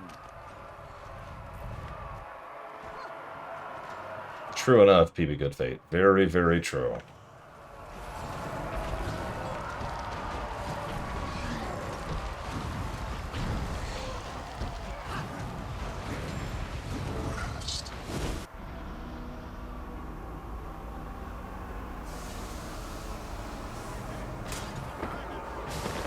No, our cannons. We lost the cannons. Ravens speak, and ducks are defenseless.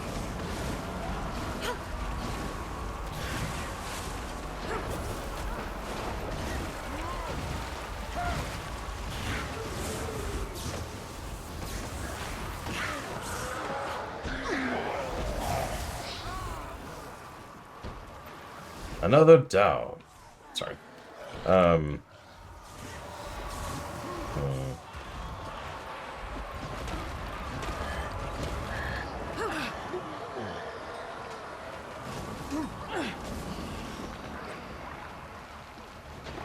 mean, it sounds like him, Mr. Red. I'm actually double-checking my own Voyager notes here. Because I'm torn on the Doctor.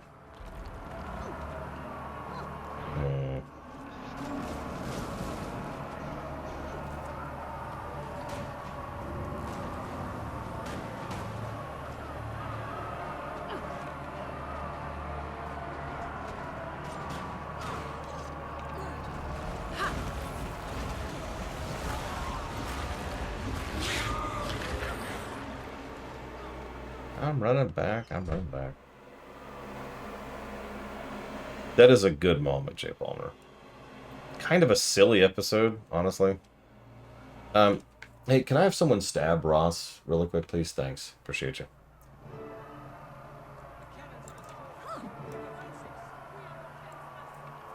There are too many Oh no, I locked Giga outside. Oh no.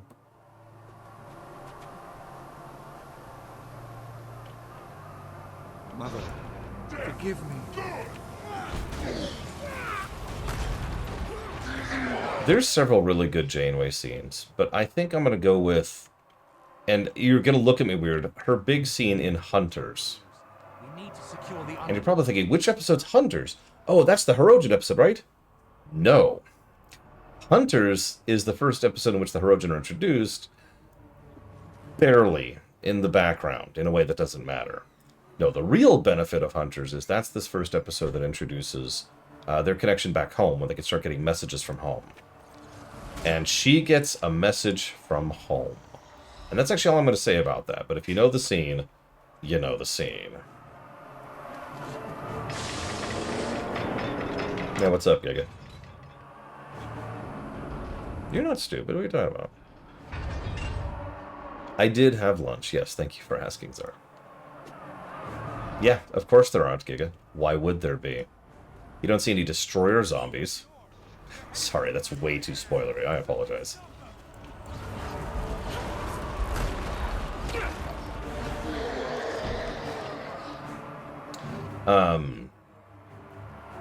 I also want to give shout-outs to Workforce. I think it's part 2.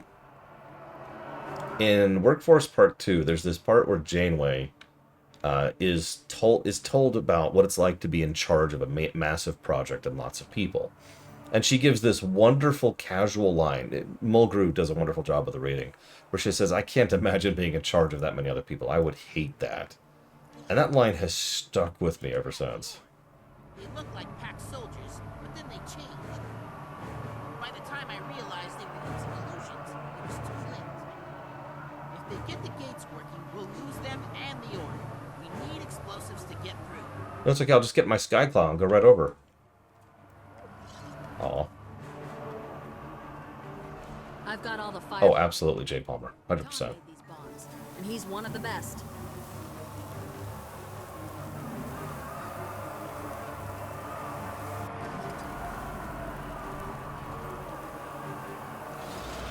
It's almost like Mulgrew is a good actress and can play a villain well. Your pact is finished. Your orb, your fortress, and your Asura gates belong to us. Keep them away from me. Says her corpse.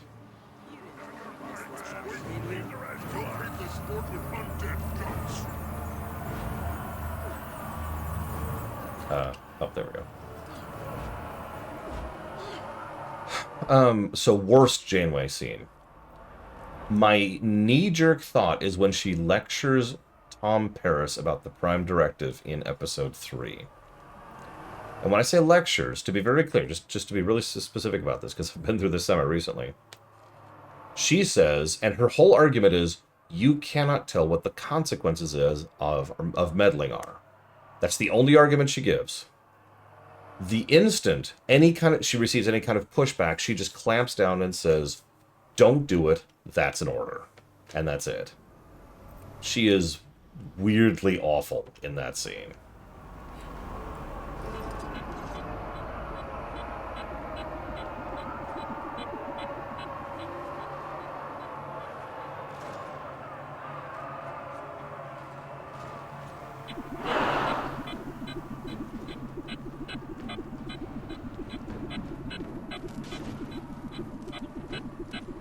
Best Chakotay scene. Oh my god, can we think of a good Chakotay scene? Hang on, let's really think about this. Let's see. Good Chakotay. Good Chakotay. Let's see. Okuchimoya. I am far from the bones of my ancestors.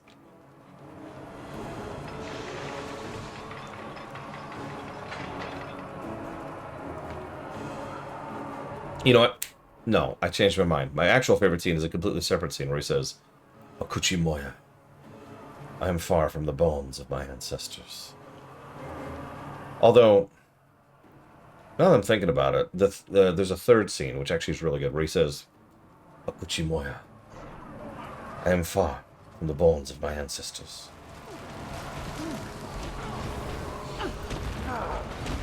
The best part is someone who hasn't seen Voyager thinks I'm joking.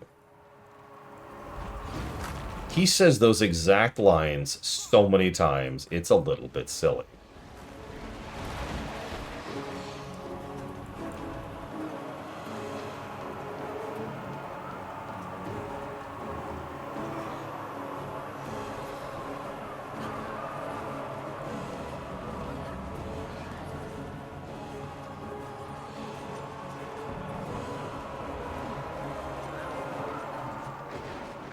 For more than 100 years, what has been lost?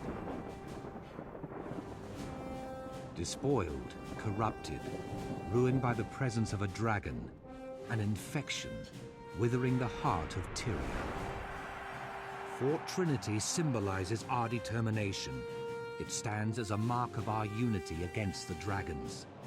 From here, we will prevail.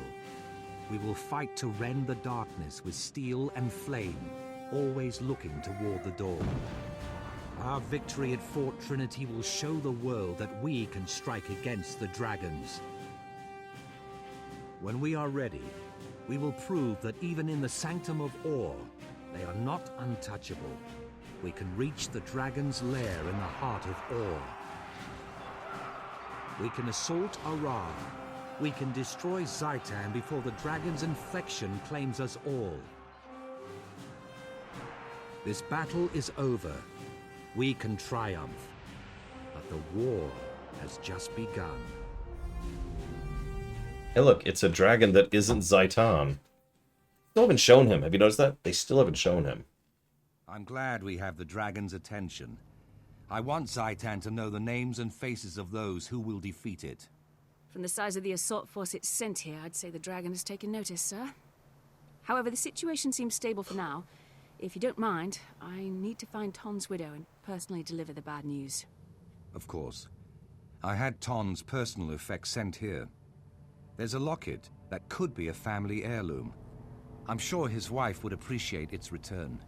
It's not much, but we have to honor our fallen as best we can. The war and I will be waiting when you return. I will admit, I'm not like a huge fan of Zaitan, because he's gross. Undead dragon, right?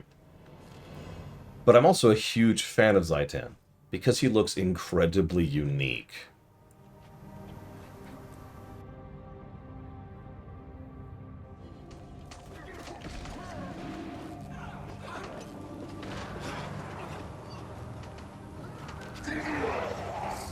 Okay, guys, put it. That's true, Colburn. I will admit I have a personal fondness for Krall Katoric, as you might be able to guess.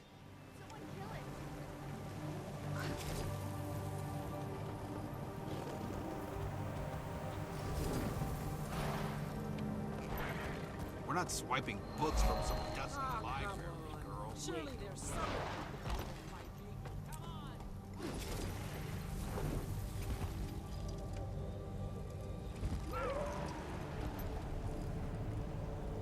Listen, I like old butts, and I cannot lie, Giga.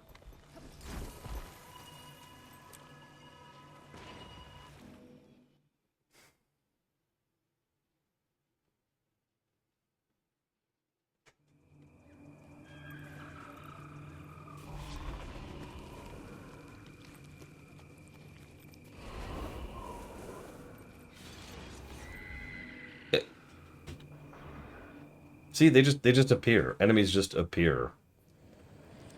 I love it.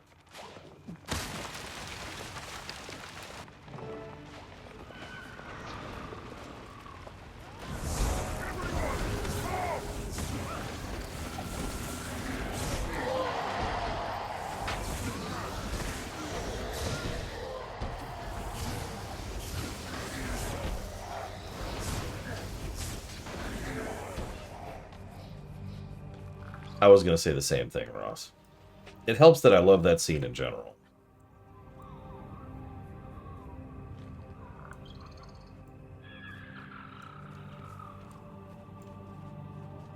See you around, J. Palma. Have good rest. I was triaging them when something hit me. Hard. Come on. Stick with me while I see to the rest of our wounded. I don't fancy another concussion. Sure thing. By the way, your husband's dead. We're too late. This one's already gone. Just like your husband. Sorry. Look, Giga. Here's a live one. Open your eyes, soldier. You'll be all right if you can stay conscious. Unlike... Okay, I'll stop. On your feet, soldier. You'll live. If you don't have a Necro Spartan, you should probably play a Necro. Necro Reaper, specifically. Nothing I can do for this one either. Are there any pack troops left alive? You're lucky to be alive. Come on, get up.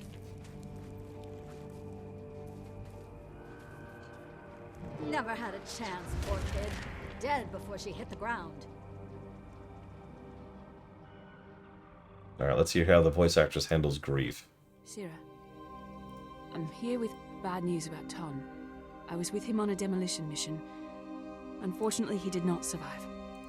Ton's gone? That can't be. He promised me we'd both live through this. What happened?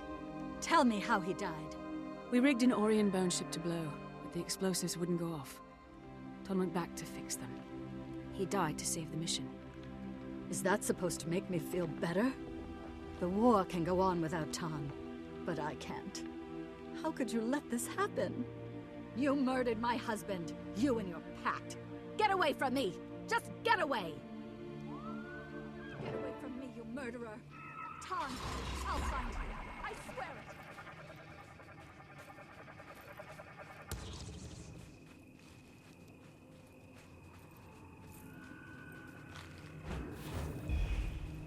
Ah! No! Somebody! Anybody! Help! Oh, she did say anybody, so I guess I qualify.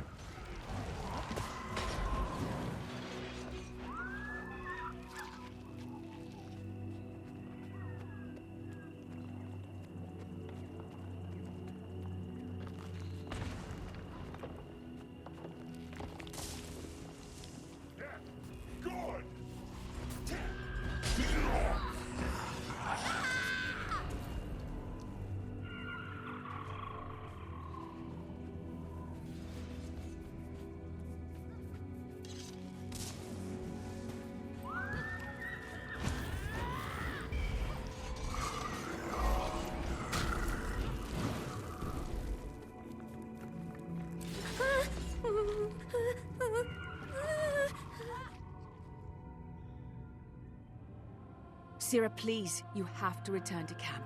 If you want to honor Ton, you have to live. Don't die just so you can be with him. I know he loved you madly. You were all he talked about. You and the life he wanted you both to have. Life? What life? What do you know about him or me? Just leave me alone. Wait. What about his mother's locket? He wanted me to have it. It was all she had when she died. And now it's all I have left to remember him. You saved my life. I thank you for that. But I will never, ever forgive you for taking Ton from me. Just leave. I'll find my own way back. Goodbye. Your husband's dead. Bye.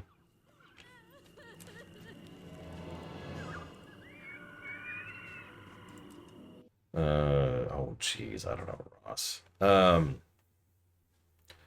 Oh, God. Jeremy Lee, I think, would be the female. Yeah, what necklace, by the way? I don't see it. Whatever. So, Jeremy Lee would be my female. She is one of my favorite voice actresses, and she is crazy good. My second pick, by the way, would be Tabitha St. Germain. As for male... Ooh.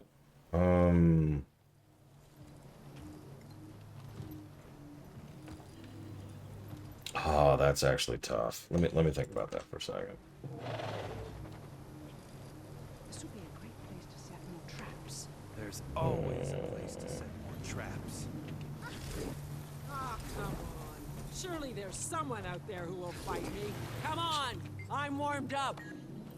Ah, you set yourself apart from the crowd. Well done. See how you fight.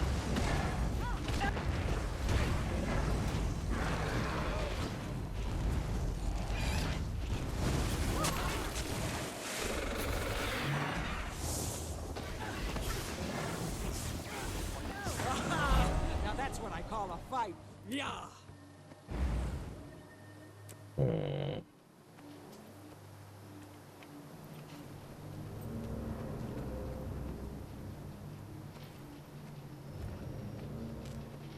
Matt Mercer is a good default choice, honestly. So's the guy who voiced Gul'dan, his name I suddenly can't think of. He also voices Logan Thackeray in this game.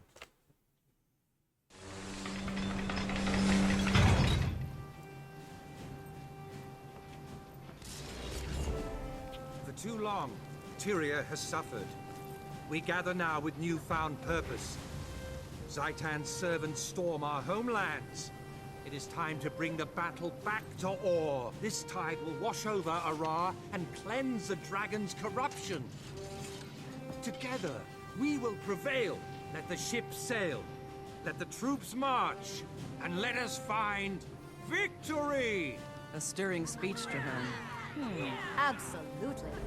You've turned into a real war leader, Marshal. Now if we can just keep the impetus you started, then we'll have a chance. Thank you, friends. May fortune bless you. Good to see you. Let's get this briefing underway. I wanted to talk about Ton's widow, Sira. I understand she was inconsolable. Grief does terrible things to people. But this is war, and war manufactures grief. Ton joined the pact with open eyes. He chose a dangerous profession. He knew the risks, and accepted them. Sira may never forgive you, or me, but in time she will see. Ton's sacrifice helped save thousands, maybe millions of lives. He chose to die a hero, and the heroes of this war will be remembered and honored forever. Someone I'd like you to meet.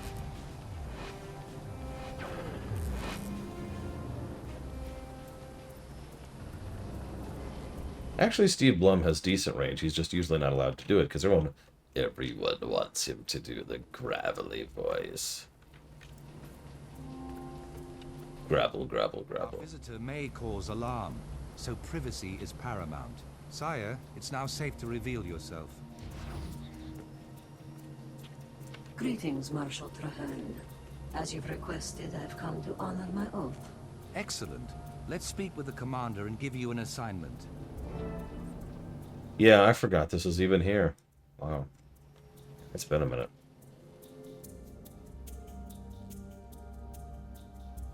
Thank you for your patience, Commander. Allow me to introduce the revered Sire Al-Rajid. In the name of the Concordat of the Tetios houses, I greet you, ally of my ally. It's an honor, sire.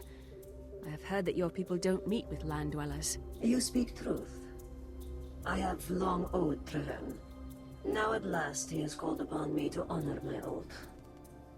Scouts have discovered a sixth temple in Or, a lost shrine to a fallen god, hidden underwater in the Strait of Malediction. Abaddon, the human god of secrets, was cast out of Arar by the other deities, and his name was erased from history. Very little remained. Zaitan craves something inside that temple, so we must get there first. Sire will accompany you as a guide. Tell me, Commander, can you fight? Is your oath made of steel? You'll need all your skills to travel with me. I've yet to meet anything I couldn't overcome. Intriguing. I look forward to this, Commander. Until then, may your steps be relentless. To my knowledge, the Largos weren't in Guild Wars 1, but they might have been. There was a lot of random stuff in the background of Guild Wars 1. Like a lot.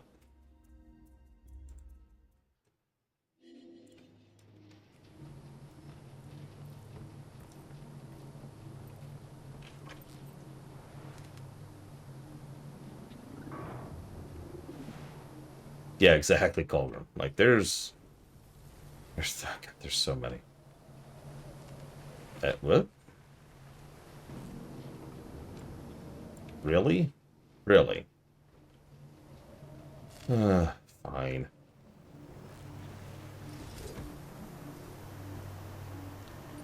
Anyways.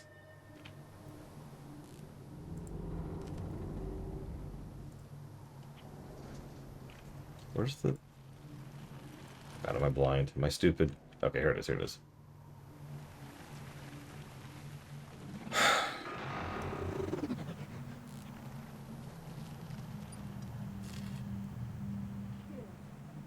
Who voiced Clive in FF16?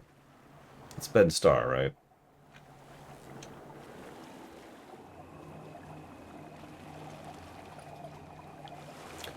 Troy Baker and the other gentleman I just mentioned are pretty much unironically or unabashedly better voice actors. But Ben Starr is still kind of at the early swing of his career, and I think he's going to go several places.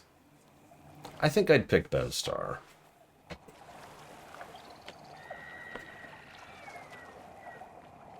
I actually was also thinking about Andy Serkis, no joke. Andy Serkis understands one of the principles of being a voice actor. Can anyone tell me what it is? This is not a joke. In fact, we were talking about this very recently.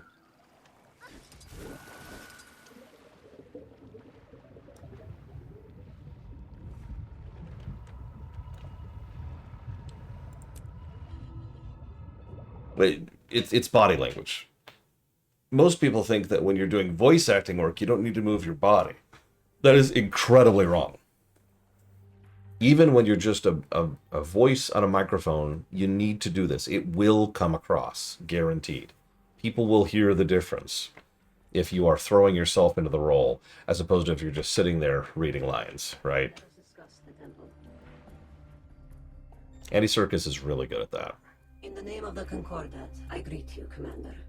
The way ahead is dark and uncompromising. Exactly what I'd expect from the ancient temple of a dead god. Yes, of course. The Risen have already bypassed the wards and breached the temple. We must exterminate them. Be warned. There are dangers here not of the dragon. Powers ancient and unseen still occupy these halls. So close. I can taste it. I can taste it. We're so close, everyone.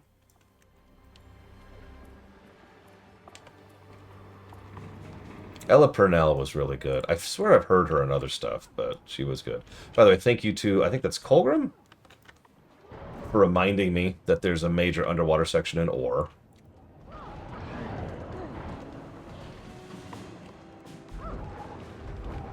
I may or may not have done this section,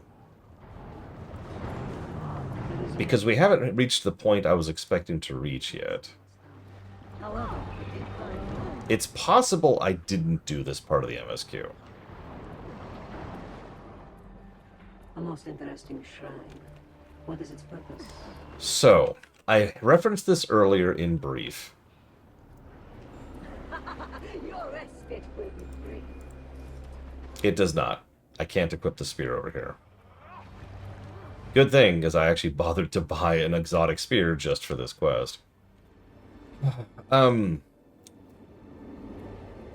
Just a refresher, for those of you who didn't hear me random, because we were talking about it in kind of an unrelated scene earlier. Originally, there were 6 gods. There's a whole story behind them. Let me just skip over that for the moment. The 6 gods arrived on this world in the city of Era. That's the city that's right over here in Ore, okay? I believe it's specifically up here. Am I wrong? It doesn't matter. It's there. It's here somewhere. So they arrived there and spent a lot of time there. And then Abaddon decided his big domain was knowledge and secrets. So he decided to reveal some of the secrets and knowledge and magic to a lot of the mortal races, most notably humans. That caused a stir amongst the other gods. Here's the thing. Here's the deal. The other gods, I don't want to call them evil. Like, you know, they're no Greek gods. But they're not really benevolent either. I would say the only truly benevolent god is Cormyr. You know, our friend from Guild Wars 1, who we personally helped ascend to godhood. I think you're right, Evan. I think you're right. So the other gods took a little bit of umbrage at magic being shared. And you got to stress, by the way, I'm skipping over a lot of details here. This is the whole thing. This is actually the main plot of Guild Wars 1, by the way. So spoilers for Guild Wars 1. Yeah, uncaring. Good word for it, Loke. If I can share a story really quick here. Just super quick.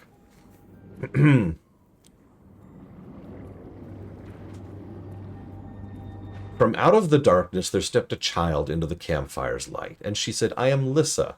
That's one of the 6 gods. And I have come to teach you what is illusion and what is truth. But the soldiers did not believe her. They laughed and said, "If you're Lissa, then show us your beauty, for we can surely use it on this dark night. We have lost hope that this war will end." The child approached, and her smile held divine grace. She said, "Share your food with me, and in return for your kindness, I will show you the beauty the likes of which you will never see again." And so the kind soldiers did, and the child ate with a ravenous hunger. And when the last bone had been tossed aside, the last bean swallowed, she began to skip around the campfire. She touched each man on the head, one time, and they laughed and jibed until, one by one, they fell into a deep slumber. Each man dreamed a different dream, but each dream was a vision of the life they would lead once the war was over. Wives, children, riches, air, health, peace. When they woke upon the morrow, the child was gone, and their enemy had arrived. They fought joyfully, with all their might, because they all remembered their dreams, and they knew they would win the war. Each man put his heart and soul into the battle, and one by one, they were all slaughtered.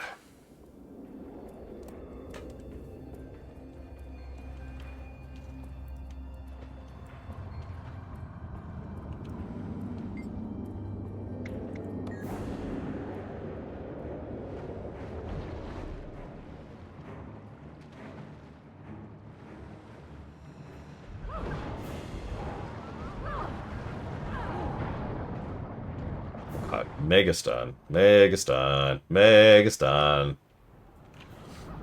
I've got one of those for each of the gods. I'll try to share one as we go.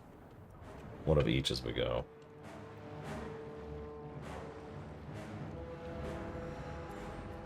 There by the shrine. That might be it. Oh, whoops. God.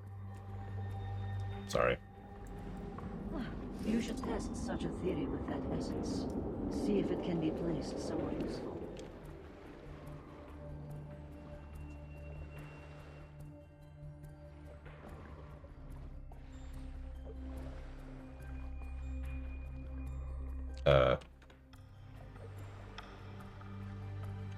Yeah.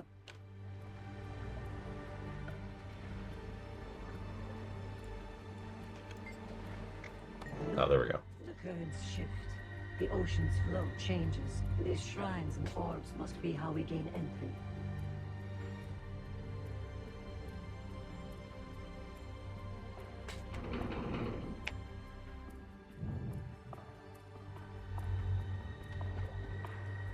Generally speaking, gods of healing tend to be the positive gods, right? Positively inclined, beneficial, you know, benign. You get it. That would be Dwayna in this case. Most of the healing magic sits into her domain.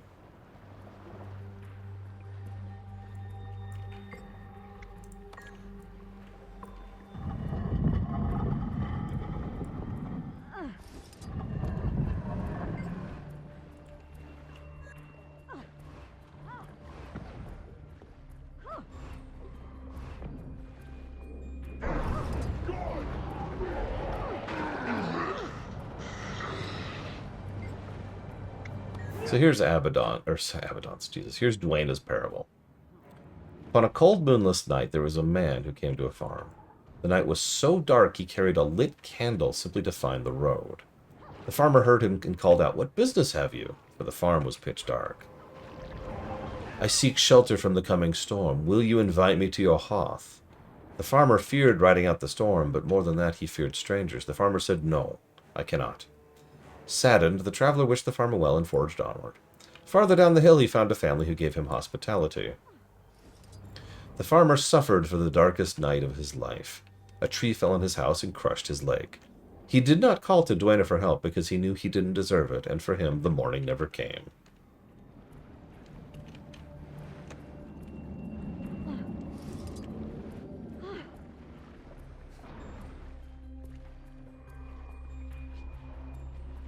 And yes, I've informed everyone. We've actually mentioned several times that humans are aliens in this setting. The gods brought them here. Ironically, it never really comes up. Someone once asked, though, this question stuck with me. They asked, so you're saying the humans showing up is what was the catalyst for change of the cycle of the Elder Dragons? No. Actually, we can pretty definitively point to the exact moment that is the beginning of the dominoes that changed the status quo, and that has to do with the Forgotten. We'll come back to that, though. Don't worry, it's not relevant right now.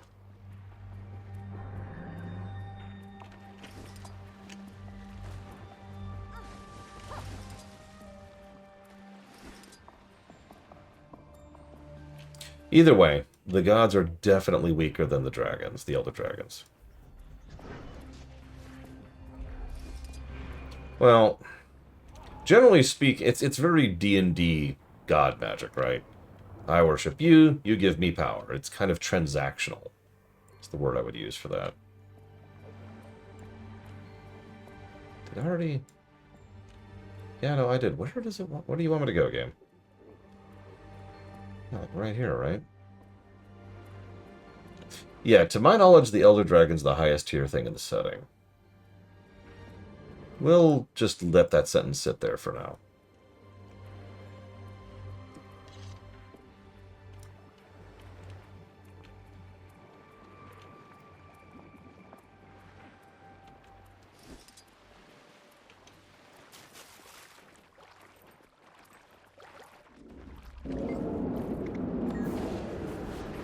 Well, since we're doing another test... Oh, it's dead. It made the mistake of finding us above ground. I've been waiting for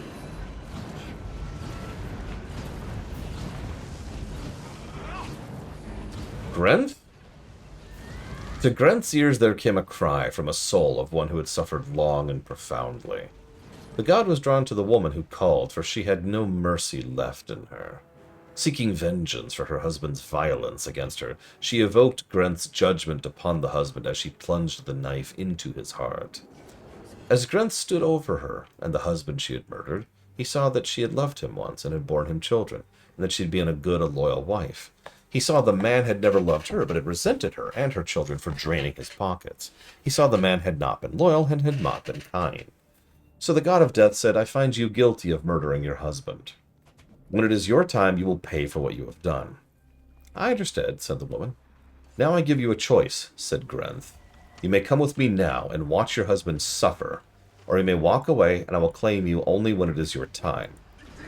The woman said, "I gave my husband my love and my life. I come now to see this tale's end and to share in his sufferings. It will hurt him more to know that I witness his pain." And so it was.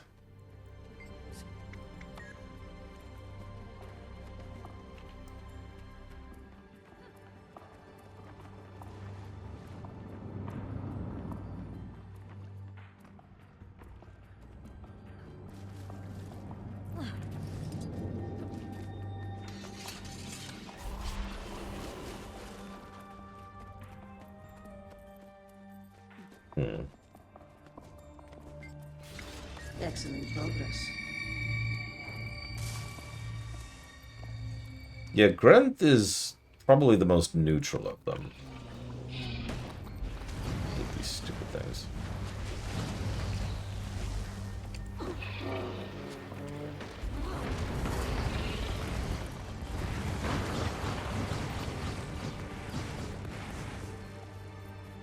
Melandru is probably the simplest one. 2 shrines.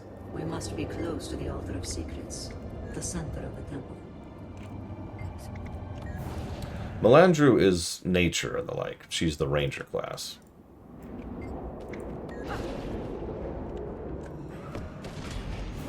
One day the goddess Melandru came upon a den of foxes, and within she heard the hungry cries of kits. She bent her ear to the ground and learned that the mother fox had been killed by a farmer. The cubs were doomed to starve to death, and she was pleased, for this is the way of nature. Melandru sought out the farmer and asked why he had killed the fox, condemning the kits to death. The farmer explained the fox had killed one of his chickens.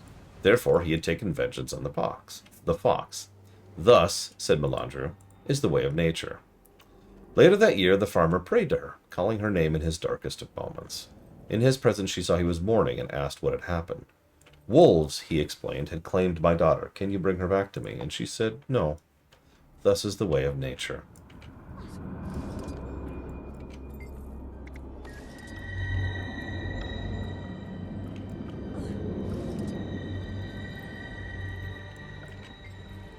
The altar should be the next chamber. Be cautious.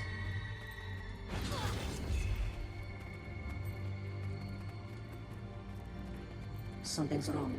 We must be swift.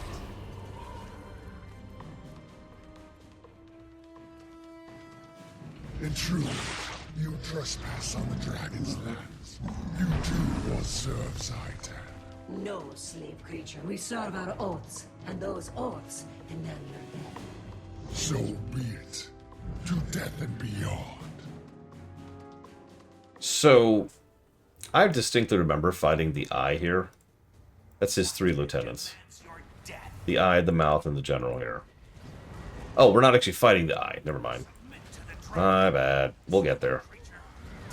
Oh no! The dragon is angry! The dragon roars in fear.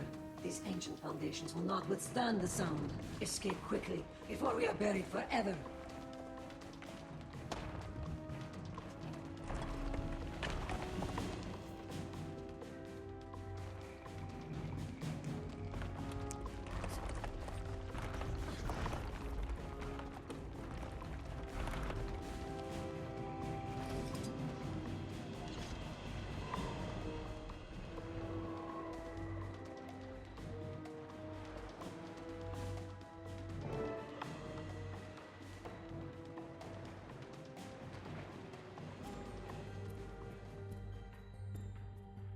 Well fought and well won.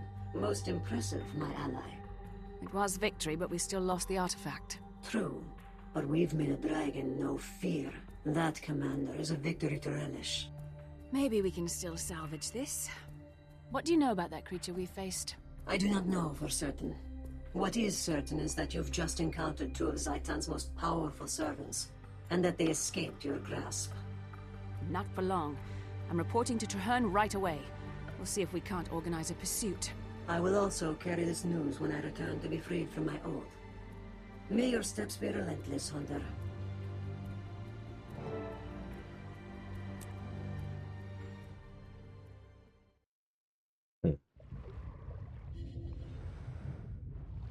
We'll talk about the whys of that Blade to Ball later. But there's 2 stories I haven't told you. One is part of Abaddon, and one is part of Balthazar. Abaddon's is pretty basic. Balthazar's is very Balthazar. We'll sit on that for a while.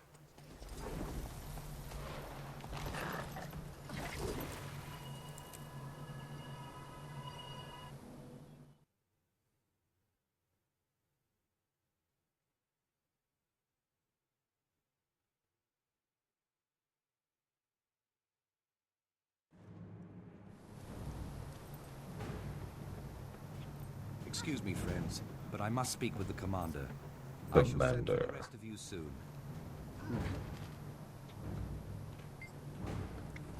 So we saw the 2 lieutenants. Blah, blah, blah, blah. Hang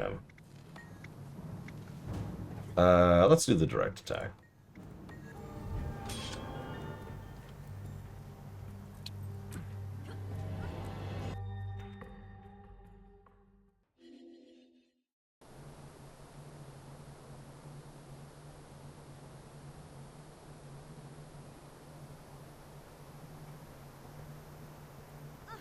Yeah, that really didn't need an instance. Okay, so I think... God, we're so... I'm not sure the exact moment. That's why I keep kind of holding my breath waiting for it.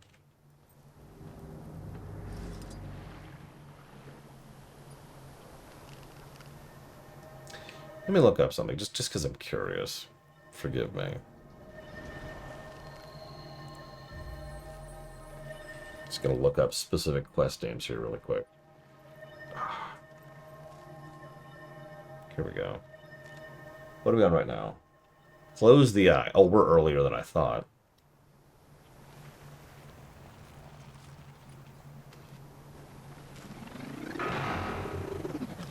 Yeah, I remember this too.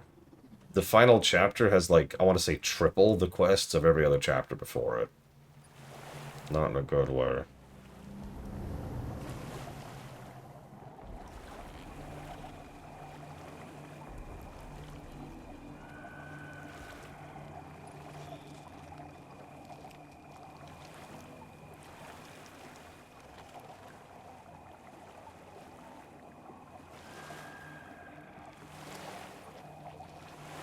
By the way, you didn't have a mount back in the day? You just swam this?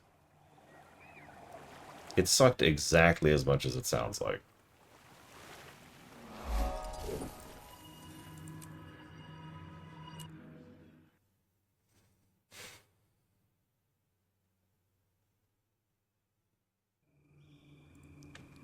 The eye! It sees me! It sees all! We're ready to begin, Commander. Our scouts put the Eye of Zaitan just past this courtyard. I've arranged for some operatives to join the effort. Old friends of yours, I believe. Cool. Quaggan is glad to see you again.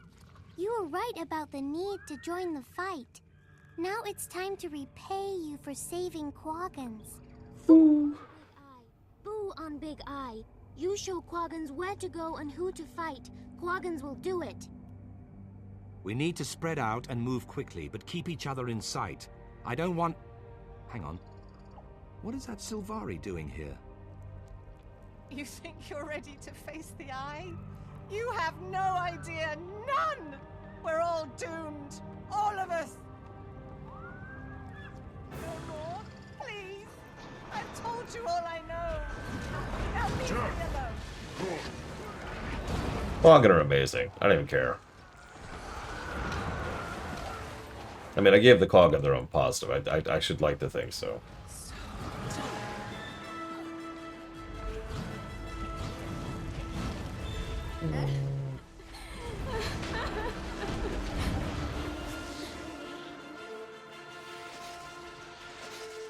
Ooh. We will fight them on the beaches. I can't quite do it. We will bathe in their blood as they die, screaming, "Coo, coo." The eye, it sees me. It sees into my mind, into my dream. There's no escape. Be calm. We're here to help. We won't let the Eye anywhere near you. But the eye is everywhere. It goes where it will, when it will. It looks, Zaitan sees. We can still save her. We can take her back to Fort Trinity as soon as our mission is complete. Hurry! Our allies are waiting. You think you're ready to face the eye? You have no idea, none! We're all doomed, all of us!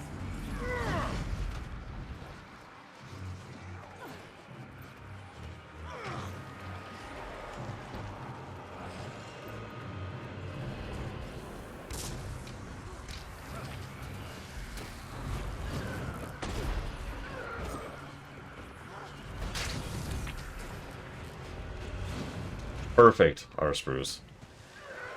And also kind of horrifying.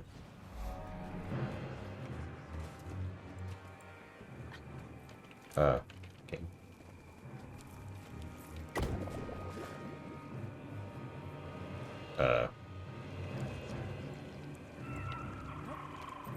Lock tight.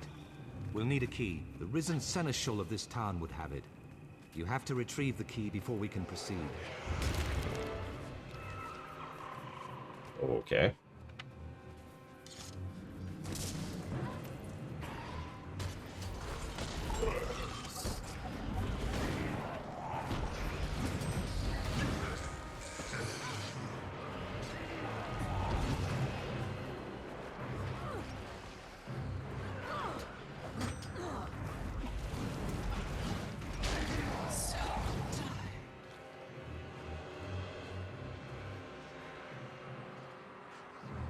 So I'm trying to find something specific here. Failing at it. Eh.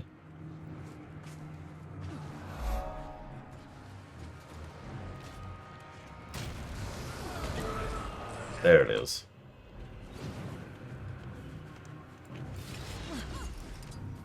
It's okay, I have a key staff now.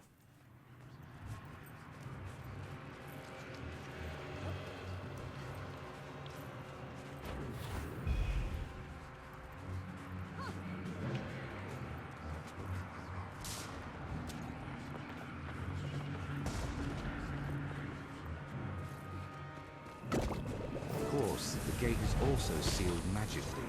This will take time. Protect me while I work. Watch those tentacles up on the ridge. We're gonna settle this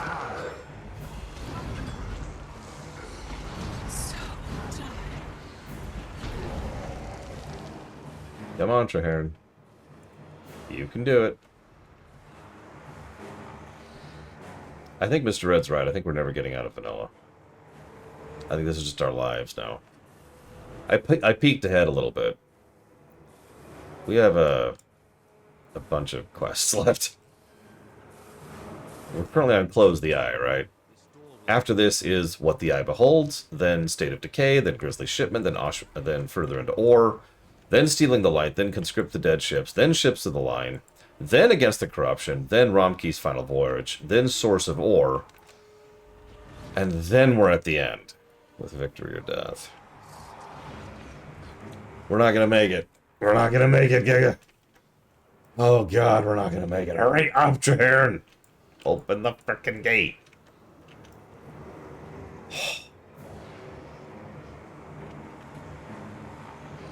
Oh god, Scumlord, I can't do it. I can't do it. Oh. I'm making progress. The PTSD is just smashing me in the face, too, because I remember doing this back in the day. On my Thief with my dual pistols build. And I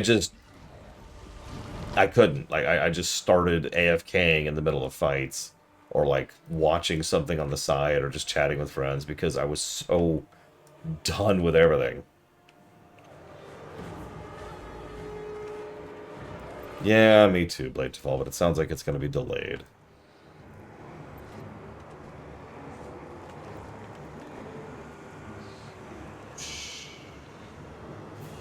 There it is. Yes and no. Shantae has several hits and several misses. Traherne, will you please hurry up? But I'd say the hits are worth it. Especially since you can get, like, all of it on the Switch now. Just skip the first game.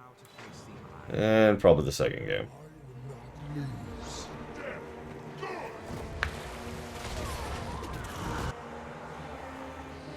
A good university? Ironically, the answer is it depends. Depends on what you're studying. Some universities are better than others when it comes to certain fields of study.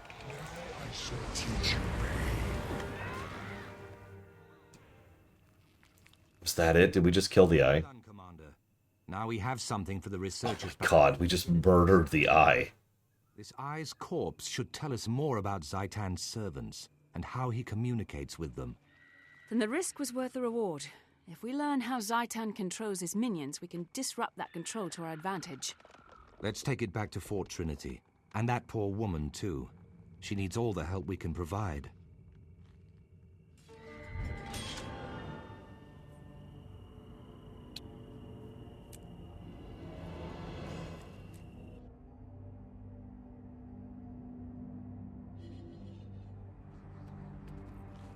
Okay, let's go ahead. Grab a waypoint over here while we're here. Okay, you know what? I need a water break, if nothing else, to just reclaim my sanity, because I can feel myself falling asleep as we're doing these quests. So just let me go grab this. I'd have to Google that one, Elizar. I don't actually know. I'm looking forward to it, Sean. Legit. I mean, of course I am. I had some issues with Half Genie Hero and the most recent one, Seven Sirens, but they're still both fun games, right?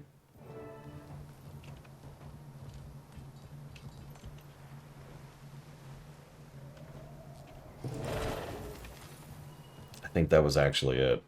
I think that might have been as far as I got right there. I'll be right back. I need to go wake up. Make some water.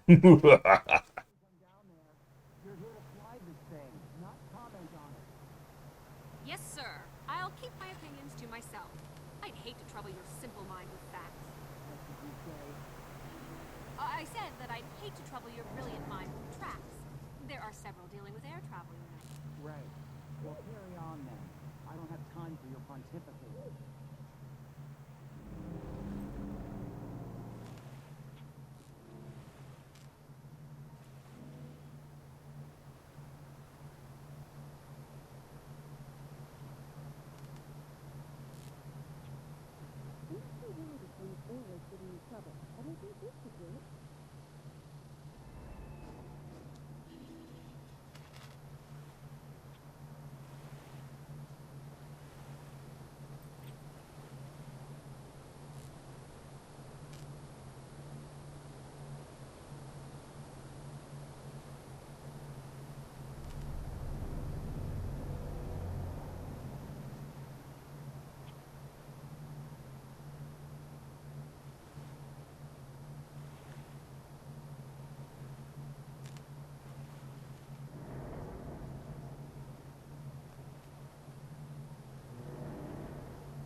Oh yeah, no, that's pretty much what I ran into. I was going to tell you the whole story.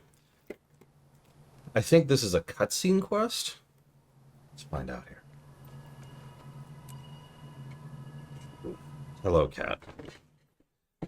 No lap today. I'm in a hurry. I'll give you scritches. That's all you get.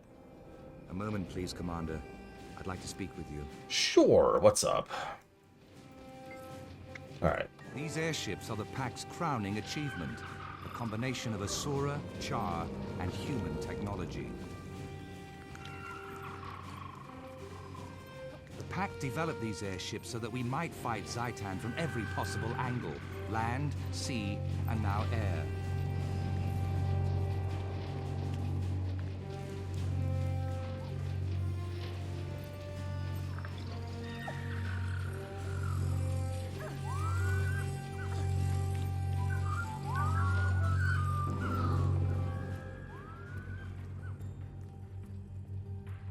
Commander, may I present Professor Gore, who pioneered the theory of elder dragons consuming magic, and scholar... Yeah, I know. I've seen him twice. We're going to send a small etheric charge through the eye of Zaitan's corpse to try and project what it's seen. The goal is to witness what it saw right before we killed it. And since Orion magic is so unpredictable, you're here to keep things under control. Ah, but unpredictability yields unexpected results. That's not always a bad thing. In fact, that's how most new discoveries are made.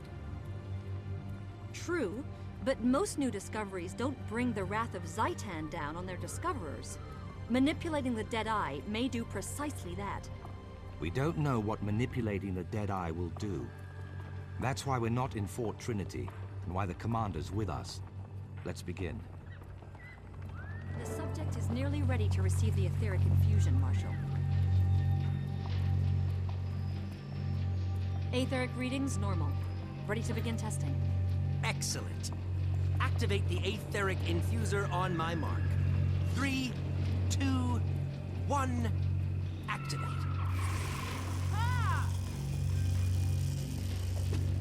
All readings are within acceptable parameters. Subject is stable, it's working. Confirmed. The projector beam is now ready for firing. Commander, if you'll do the honors. Sure. This is a great idea. The apparatus is functioning. How will we know when we have usable results? We should see something any moment now. Look! There! There's our result!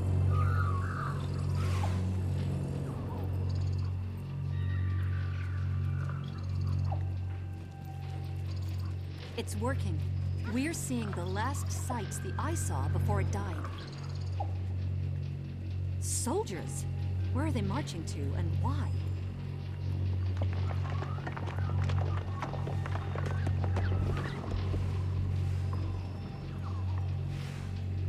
Is that some kind of undead servant? What's it carrying? Looks like a scout of some kind. Filthy looking creature.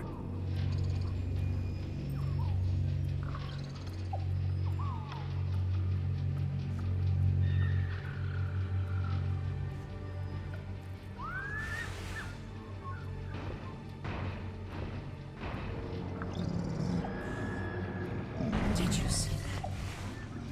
Zaitan's agent just consumed a powerful magical artifact. I saw it, Professor.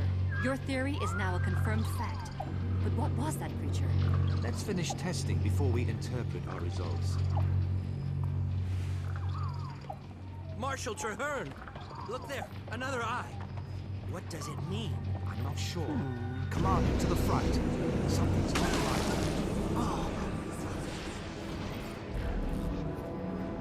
right. I got this. By all 6 gods. Or, what was that? That roar and that other eye, it looked at us, through us. And Zaitan must see what it sees. We're not done yet, nor are we out of danger. Commander, to me, remain strong. So. Now to strip away the veil that hides Zaitan's minions.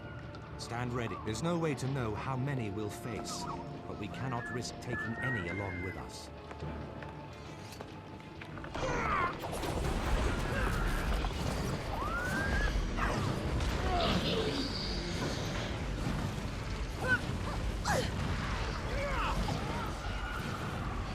Look out! There are more of those things. Thank the alchemy.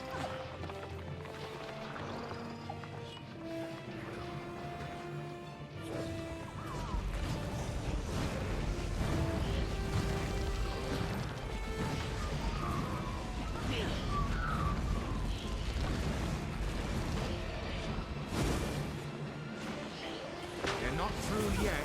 Stand fast. Well done.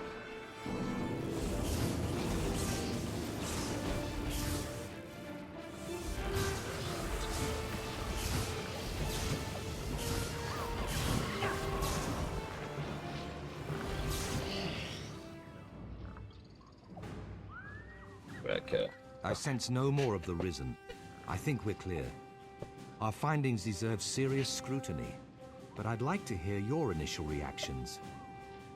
I think we now have conclusive proof that the dragon sees through these eyes. The readings, the ebb and flow of magical energy, it all fits. If these eyes are how Zaitan sees, maybe that all-mouth creature is how Zaitan eats. I concur. Zaitan's agents serve as extensions of its body, acting on its will. The eyes survey, the mouth consumes.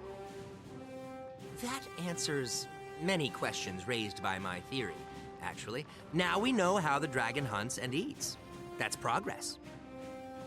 We can't let up. If killing the eye partially blinded Zaitan, then killing the mouth should deprive it of sustenance. Pack scouts have traced one of the mouths to its lair. I want you to head out there and ensure that Zaitan starts going hungry. Oh my god, we found Zaitan's ass! Let's just go kill the thing. Let's just go kill it. Let's just go kill it. Please, please let me just go kill it. Before the boombox pulls out. We have to get rid of it before Giga boomboxes me. I think I'm safe for now. But at any moment, Giga might find me again. There's gonna be boomboxes.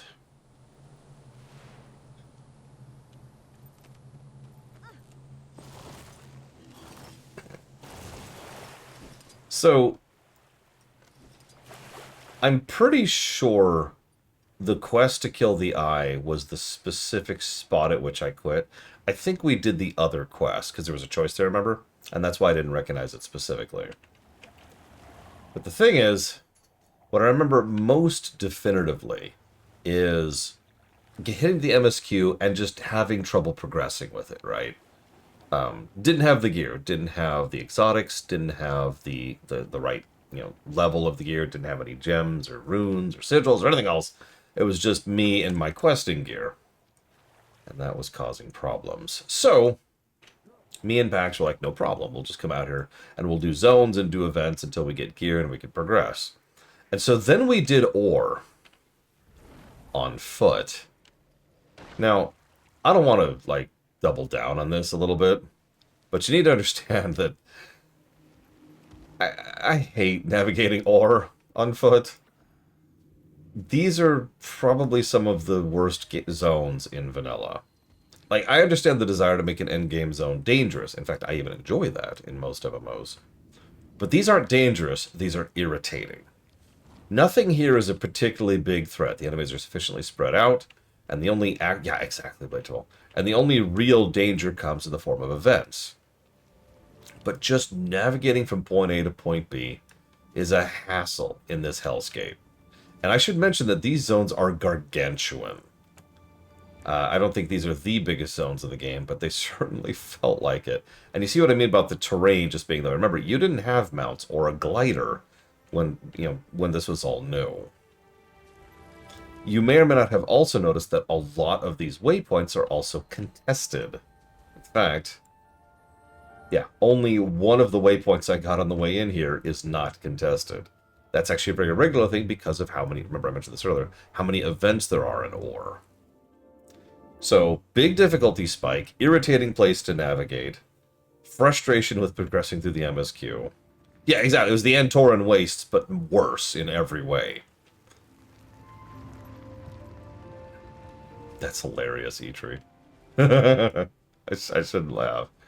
So this is pretty much... We've officially reached the point at which I just put the game down. Like, it was kind of a gray, granular thing. But we reached the point where we were fighting the eye and the mouth, which is where we're at in the MSQ.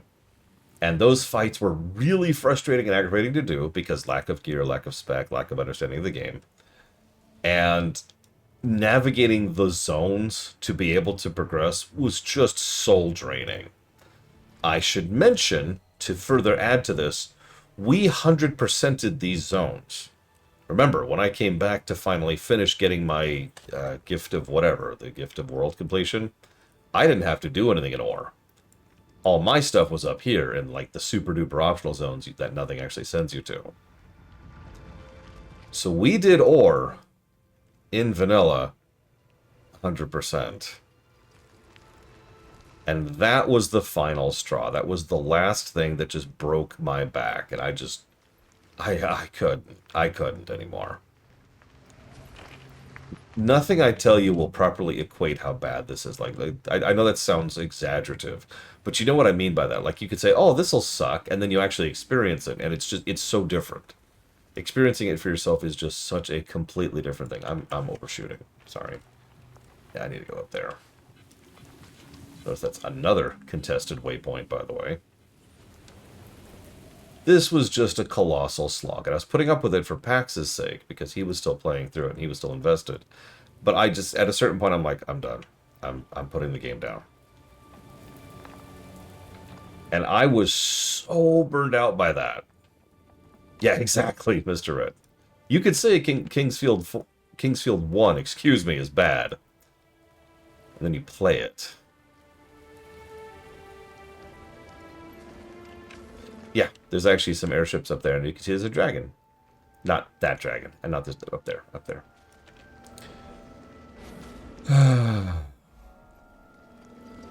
Yeah. So, either now or in about 2 quests, we have officially surpassed what I managed back in the day. We actually went back to actually finish the vanilla MSQ and finish some of these things much more recently. 5 years later. God.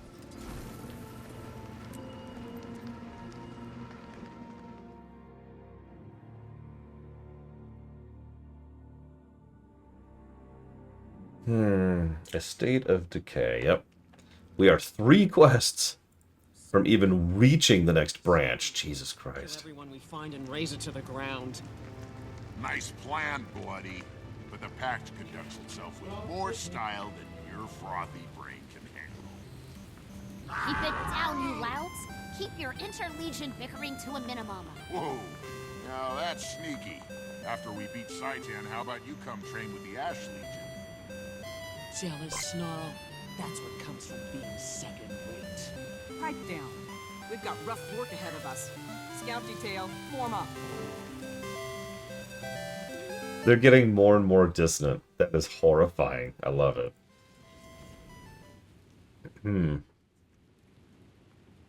Ready to move on your orders, Commander. We've confirmed large numbers of artifacts in transit to this location. The Priory's readings for the Manse are off the scale. If the mouth eats powerful magic, this place is a Winter's Day feast. All right. I want you to lead a scouting party into the Manse. Reconnaissance only. We need more information before we move in.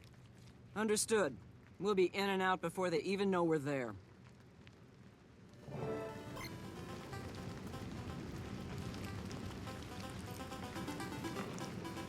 Oh, we're defending. Right.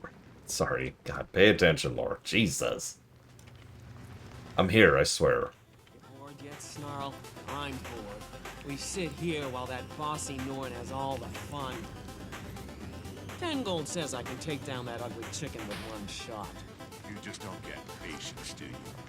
But since you asked, 10 gold says you can't.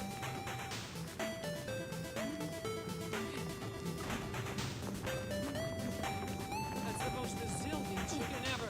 Oh god. It's a risen chicken. Run! Run!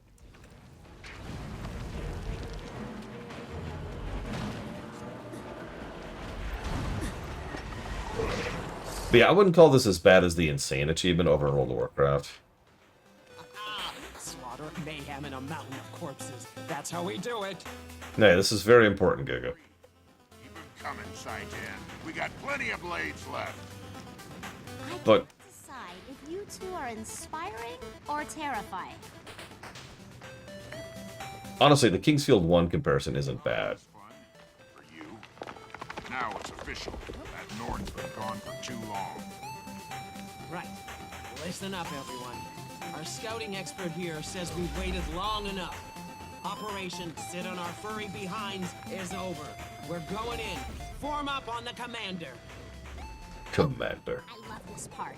Stealth is fun, but stealth kills are sublime. Okay, so... Thanks, Evan. Appreciate you. God, I actually lost my train of thought. What the hell was I going to say? Humble manner. Come in. Please forgive my meager accommodations. What is this? But fear not. What's that? My servants will attend to your every need. A toast to you, honored guests. Eat, drink, and join me in my salon for lively conversation. Oh, that's right. I was describing how bad these zones were back in Manila. Find a way out of here. While undergeared. So let me put it in very, very simple terminology, okay? So you're in a zone, okay? Your general goal is just to do events here. But here's the thing. Every mob you kill takes too long to kill, and you have to be on it for each fight. Because while they don't have, like... I'm trying to think of it. They're not hard to dodge, but they hit very, very hard. And they can generally one or two shot you. They also, once again, have tons of health. And killing them doesn't really get you much. Most of that's part of events. So you're really focusing on the events. Any death means going back usually to the beginning of the zone. Because remember, a lot of these waypoints get contested. So imagine slow-moding your way through an event, dying, and being sent back here. Or here. Remember, walking back involves literally walking back. Like this. By which point the event is long since concluded.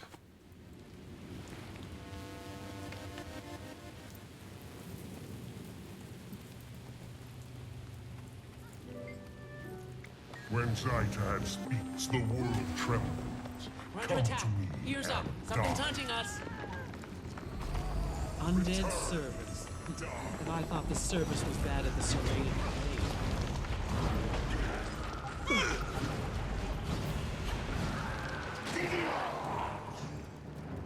Yeah, exactly, Arspruce. It was a specific comparison point. Now, it's worth noting Guild Wars 2 has never made this particular stumbling point ever again. I'll tell you exactly what happened, because this is actually a very common mistake most MMOs make. Their endgame zones are designed to be endgame zones, right? So they're designed for people who are already at max level, who are already geared, and who are just kind of doing the post-story stuff, right? Problem is, most MMOs also put story in those endgame zones. So people naturally are guided towards there before they get to the endgame treadmill cycle. And you start to see some of the problems. It's also a thing that they wanted to take as long as possible, because they want you playing the game as long as possible. Even Guild Wars 2, which doesn't have a subscription fee, benefits from keep you playing it for as long as possible the same way mobile games do. It's because the more you're playing the game, the more chances there are that you will finally crack and spend extra money on a microtransaction. So Ore was made very deliberately sloggy because they wanted players to be stuck here, and boy were they. This place was crammed constantly while we were here. Just crammed. A light meal, some light conversation? Why do you need such heavy armor, my dear? Look, it's your friends. Lady Hector, you simply must introduce us to your companions. I do hope my servants were accommodating.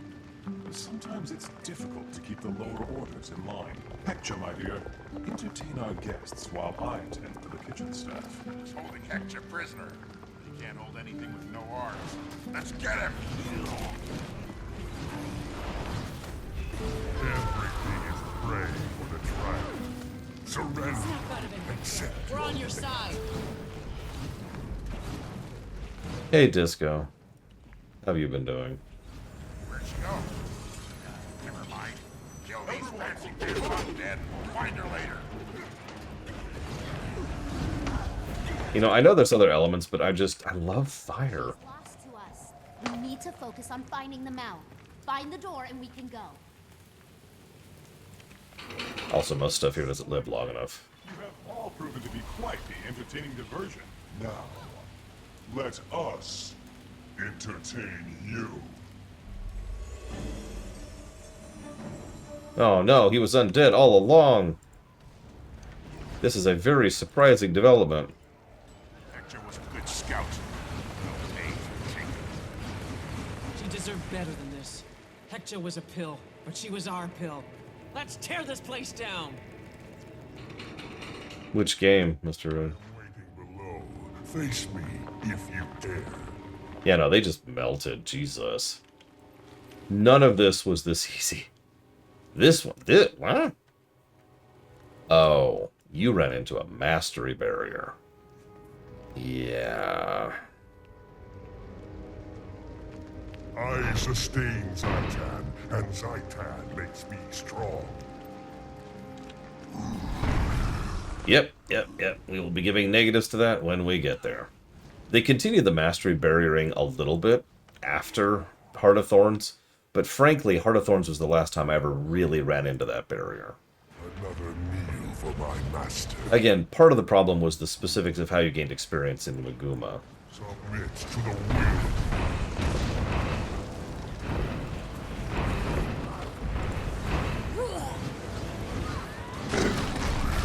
There's nothing for me to do. I'll fall back and use ranged weapons.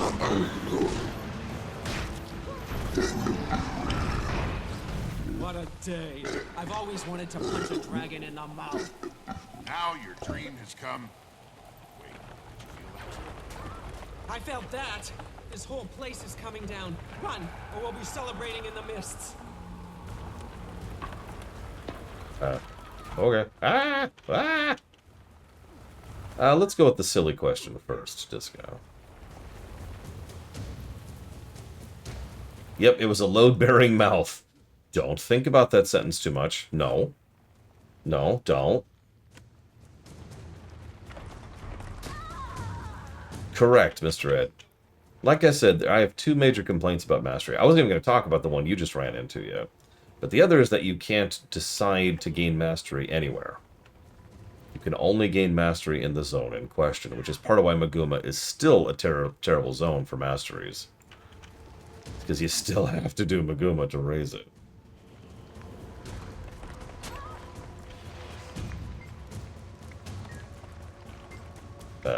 Okay. Door's still shut tight. Come on, Zri.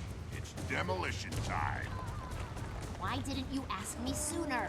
By the time I set the charges, it'll be too late. Move aside, then. All that door needs is a dose of my shoulder.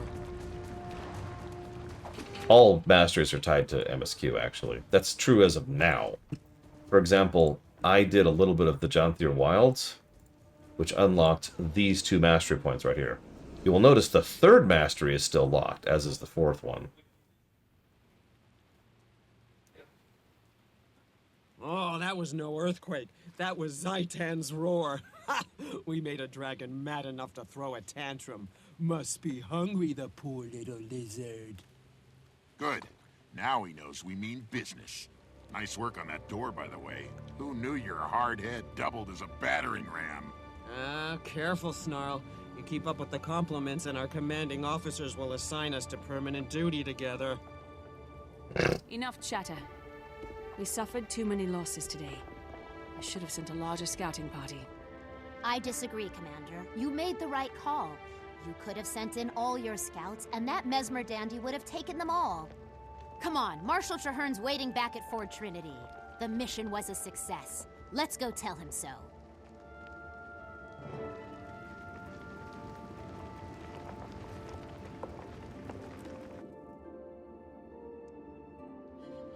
Oh, the music in Vanilla is honestly pretty not there. Like, so much of Vanilla, it's just, yep, there's music playing. And that's pretty much the description of it. What's funny is they did bring Jeremy Sewell back, but honestly, I think he did better job in Guild Wars 1. Just my opinion. Now, by memory, the music gets good later. I enjoy. I look forward to being proven right or wrong as we go.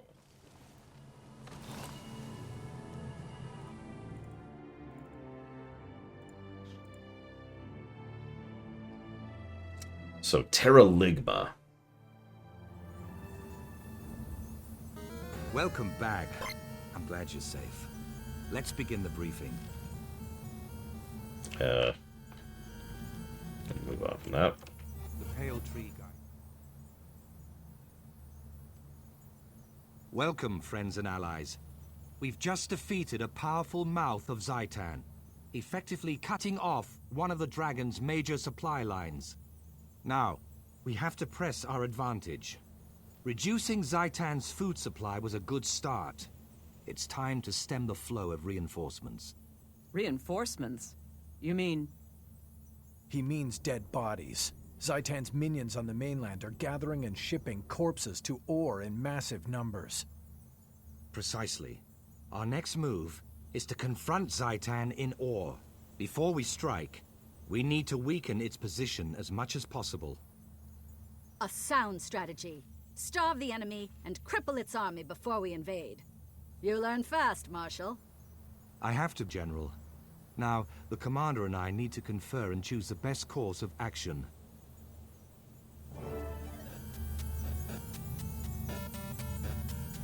Yeah, it's a big, we're not sure, but Sewell literally left the industry. He just bowed out of everything when those allegations hit. Now, that could mean either, right? There's nothing wrong necessarily with someone who is running. I know that sounds strange, but it's something to remember that running does not mean guilt. But the point is, we'll never know at this point. He went to ground. No actual formal charges were ever filed. The end.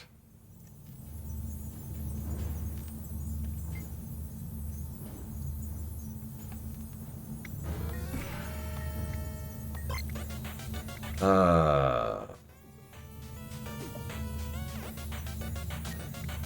do that one. We're never gonna make it. We're not even at the order step yet. The order step? Sorry. Anyways, I did, of course, play Terranigma. In fact, I played Terranigma so recently, it is a current review. After the Oblivion line, if you can believe it.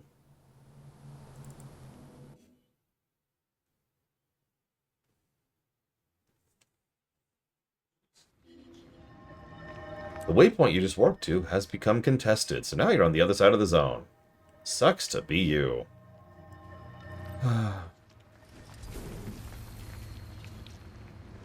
Really, Giga? That's funny.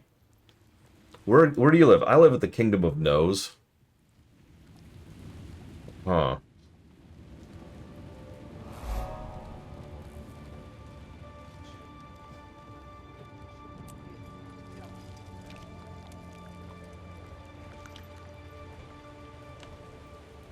Oh, Sewell was 100% a diva, which is really stupid when you think about it. Forgive me for getting into it for a moment. Sewell was definitely one of those self-made kind of composers. Like, he went out of his way to reach out to Square and to, I want to say Microsoft? I forget the other company. Just right out the bat, right? And he was just really putting himself out there because he really wanted to be a composer. And a couple people picked him up, and things moved forward, and blah, blah, blah. Interesting log. It was Bethesda. It was Bethesda. Who didn't take him, it's worth noting, by the way. But I bring that up because, like, usually when you hear a story about someone who just starts from nothing with nothing and crawls their way up to being, you know, a major composer or whatever, that's usually a good story. But yeah, regardless of whether or not any of the other awful stuff is true, dude was a total diva. He got way too big of a head about it. Like, you write good music, dude. Chill.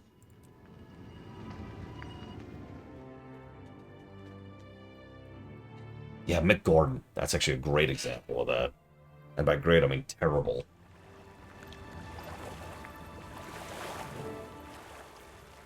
The goal is to stop Zaitan's reinforcements. Our target is a cathedral of eternal radiance on Or's north coast. It's essentially a factory that manufactures Zaitan's horde. I intend to shut it down, and I'm sending in a strike team to do just that. We don't know exactly how it functions, so I'm joining the team to make sure we have whatever rituals are required to get the job done. We'll pick up reinforcements on the way. Commander, you'll lead the strike team and protect me while I perform the rituals. Any questions? None, Marshal. It's long past time we forced Zaitan to fight its own battles instead of hiding behind minions. Ready when you are.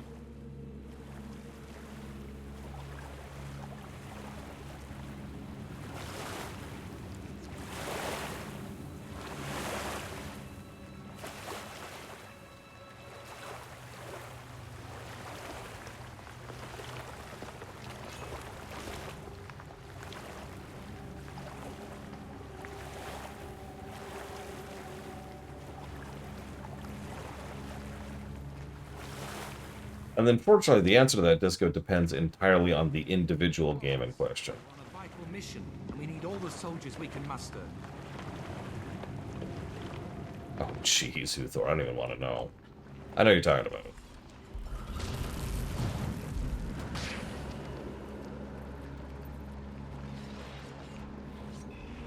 I didn't know that, Game Geek.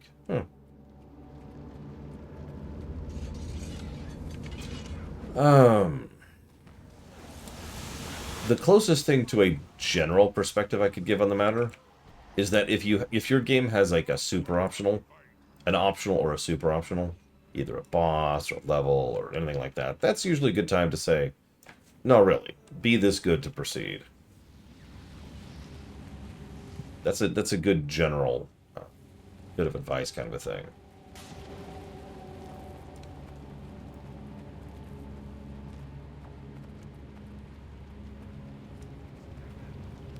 No, Huthor, what is it? I didn't really have time to do anything. I was just to be clear, I know a lot of people joke about me taking breaks during Darks, but to be clear, I would wake up, clean, move heavy things, and pack, and then I would go to bed. For 4 weeks. Stand by. My ritual will show us how the ancient priests went about their grim tasks. It's okay, that's not necessarily 100% true. Sometimes I was doing yard work in 80-degree heat and humidity. I'm not complaining, I'm just trying to make it clear. This was the final resting place of Lissa's most loyal followers. The deceased were brought here so the officiants could perform the appropriate funeral rites. I don't know what it is in Celsius. 30-something, I think. That's awesome, Uthor. Which, doubly funny, is I don't know if you were there for any of the times we brought that up during the lore run. But there were several times when I mentioned how much I wish there was a hard mode for the overworld. We have to follow this ancient path to see where the bodies of Lissa's faithful ended up. Yeah, I only wished I was dead, Uthor. I wasn't actually dead.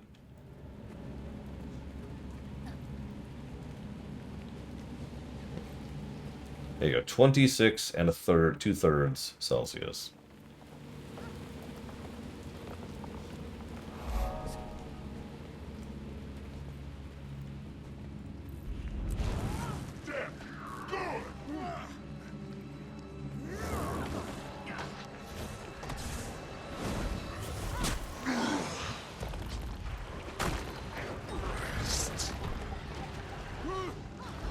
We got into the 90s today, and the humidity hasn't let down, and never will.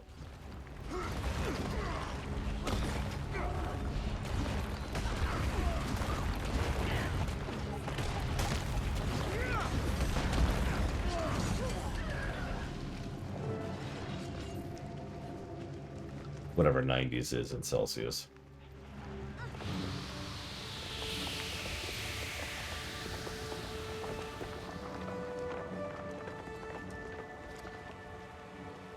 The first stage of the rite is grief. The loved ones of the deceased played an integral role. Here, they were encouraged to express the pain and rage they felt over the passing. They had to release these potentially destructive emotions before the rites could proceed.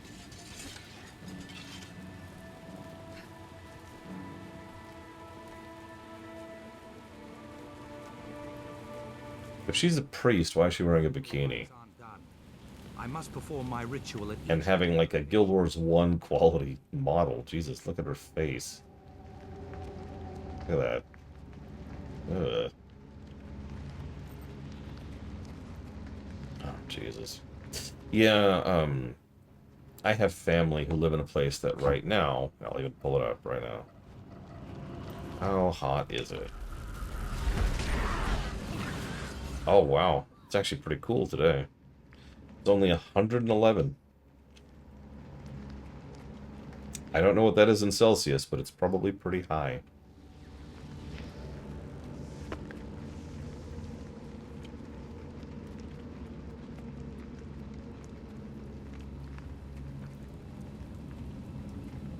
There you go, 43.9 degrees Celsius. Oh, I totally do, Game Geek, thank you.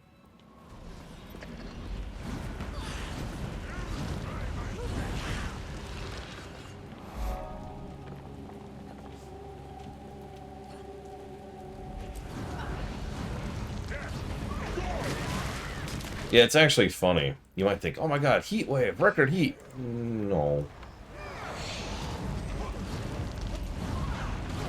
You remember that, God, what was it, 2-3 years ago? Relatively recently, it got actually hot in Vegas. Like, record-breaking hot. Yeah.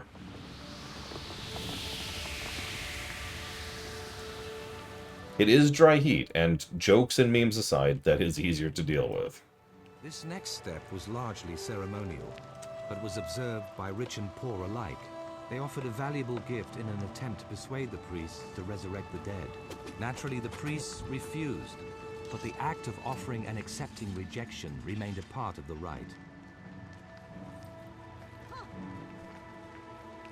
Almost finished. There should be only one platform remaining.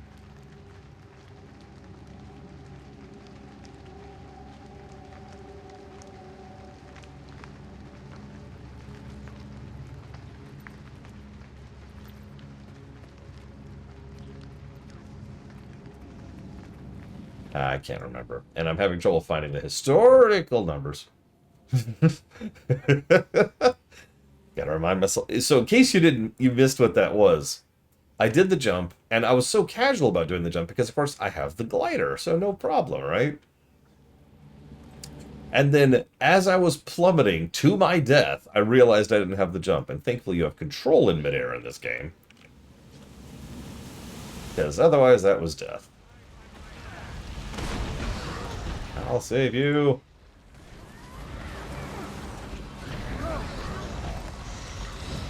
Oh, I was too slow.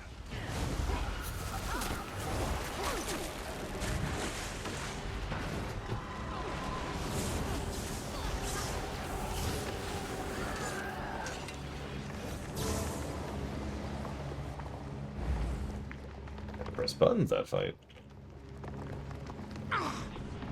I think we really did lose Giga. I think she fell asleep.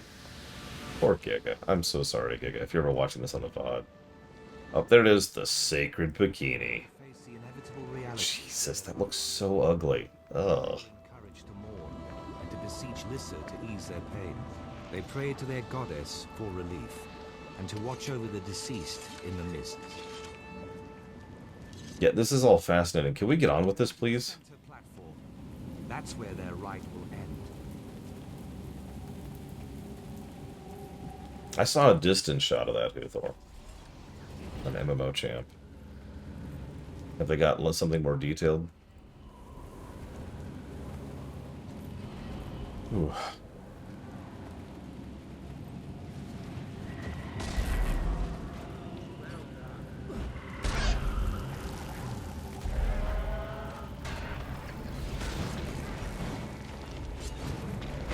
Ah, gotcha.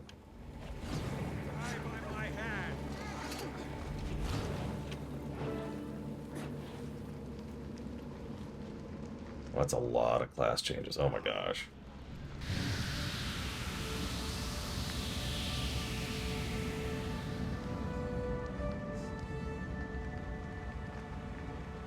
They're gonna buff idols for Shadow Priests? But, like, they're already awesome. With the funeral rites complete, the deceased moved on to the ossuary. Next, they would prepare and inter the body. Ah, see there? They're taking the body down through that hidden door to the crypt below. That must be where Zaitan's minions are creating new risen soldiers. And that's where we need to be. Jesus, Colcrum.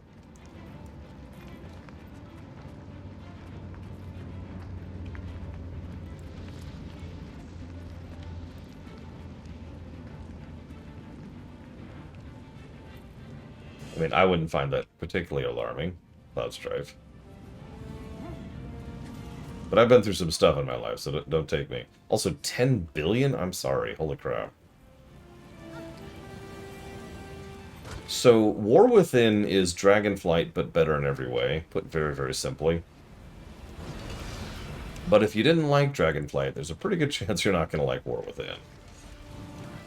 Because it is the same general ideas, concepts, etc.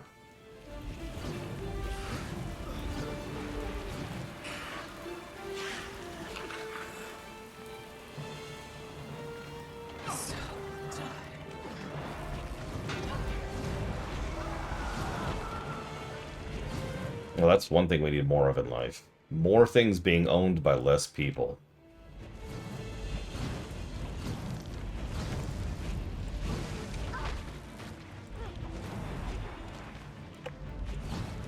Now that I understand, Book.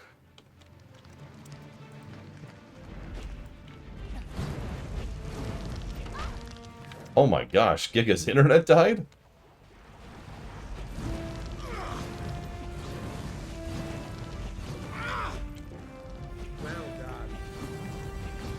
It's a good thing we're going through the undead expansion, then. Rise.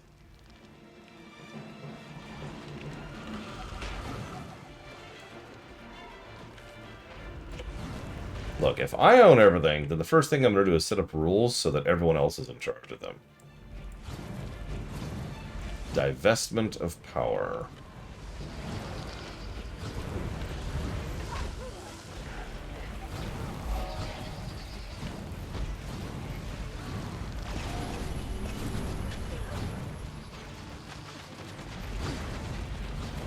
Ugh, fine. I'll buy the Chargers. Why am I moving them to San Diego, though?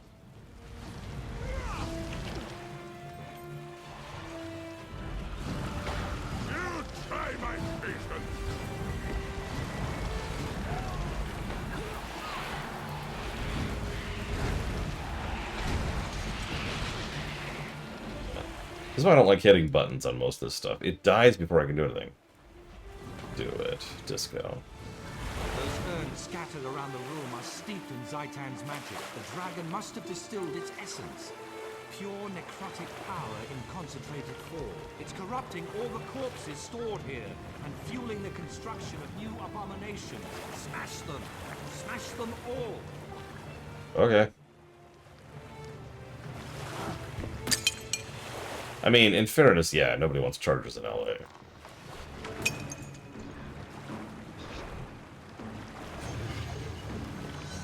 Who dares? This is a sacred place. First to listen, now to Zaitan? God, you defiled it. You already defiled it when you betrayed Lissa and desecrated the remains of her followers. Oh my god. We serve the dragon. Zaitan, consume you all. Rise down. Rise now. Destroy these enemies of our master. Now, see, I'll tell you exactly what LA needs. LA needs a new team called the Lukewarms.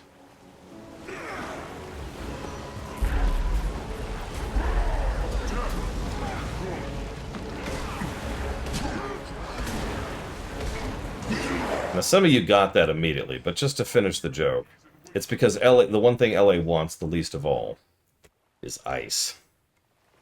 Zaitan's depravity continues to destroy everything it touches.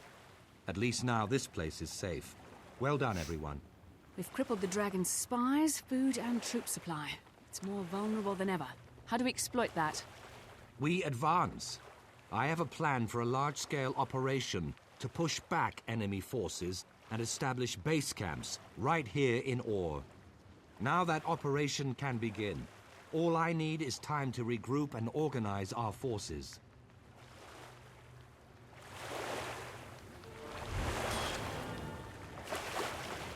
The whiskey neats. Okay. We can make it. I think we just got...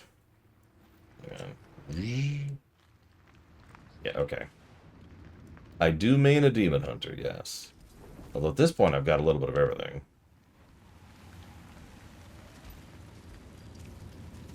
Which port I've struggled, preferably not for the show. Aww. So, I'm going to answer your question that you didn't ask, just because I hate you, Disco. That's terrible, Huthor. Demon Hunter sets all suck. I'm sorry. The worst game I've ever played for the show that was a port was actually Horizon Forbidden Dawn. We were playing the PC version, which would crash randomly. Now, I want to stress what I mean by randomly. I mean, sometimes it would take 10 minutes. Sometimes it would take 2. Sometimes it would take 3 hours. But one way or another, it would always crash. And it got so frustrating that I ended up putting it down, hooking my PS4 up, and finishing the run on the PS4 version of the game. It is, to this day, probably the worst port I've played on the show. Yeah, I also played Cyberpunk at launch, which was actually pretty decent because I played the PC version, not, say, the PS4 version. Or 3 or whatever it was. You're just in time, Commander. We've established a perimeter, and we're shoring up the cavern's defenses. After your recent victories, Zaitan's forces are weakened. The dragon feels us growing closer, like a thorn digging deeper into flesh. Now we know Zaitan can feel fear as well as rage. Its time in Tyria is coming to an end. Brave words. Now let's make them come true. Come with me. The other commanders are inside. Grotto is this way. I like Trahearn better in the expansion. Be cautious. We're still clearing out the last of the Orions from here. So, worst port I've played ever. Off the show, specifically off the show. The destruction of the Orion ossuary has severely limited Zaitan's ability to create new monstrosities. They all are, Playtable. Defensible command post. Only 2 ways in. This passage and the seaway.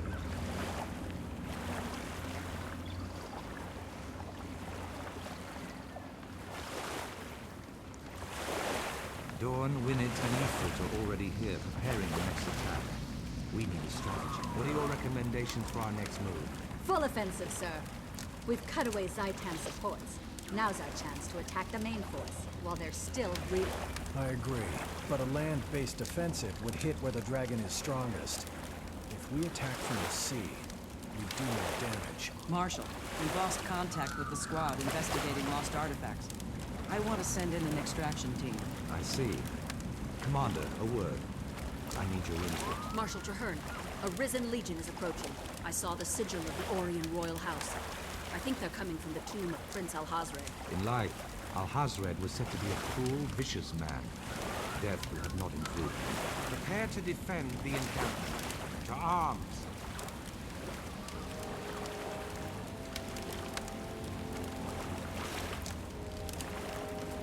I would say this game has worse voice direction than ARR. ARR had issues, and it did, but, I mean, you've been listening to this, right, Playtable, and you've seen it yourself. It's this non-stop cavalcade of people reading the phone book, you know? Yeah, there was at least some voice direction in ARR. It wasn't every character, it wasn't every scene, but there was something. I would say the worst port I've ever played, and this is actually kind of debatable, is Final Fantasy VI. It's actually the same port, but it's on the phone and on the PC. No, not the Pixel Remaster, the one before that. The terrible one. Now, everyone points to that port as being awful because of the graphics. But I did something truly terrible. I actually played that version of the game on my phone. And speaking as someone who is tremendously familiar with FF6, There are so many tiny details they got wrong everywhere. Undead Quaggan. Zaitan will use anything that falls prey to his servants. You know how I praise polish a lot? That port was the exact opposite of polish. Yeah, no kidding, Dragonson. The other game I was considering for worst port was actually Final Fantasy V on the PlayStation 1. Oh, absolutely, Linerith. Ignoring the fact that we've heard them in other things, we've heard them in this game after Vanilla, when they hired a director. Worst direction, this or Male Shepherd in Mass Effect 1? Ooh. Ooh. Ooh. I'm gonna still say this. I think this is still worse. Everyone has a secret. Congrats, Krakenson. I hope you enjoyed it. It's pretty close. It is pretty close. Anything to report? I mean, it's the same way in both directions, Clogram. Eventually, Mark Mir does a better job, and eventually Guild Wars 2 gets a lot better too. Where are we at? Stealing the Light. We're getting there. We're getting there.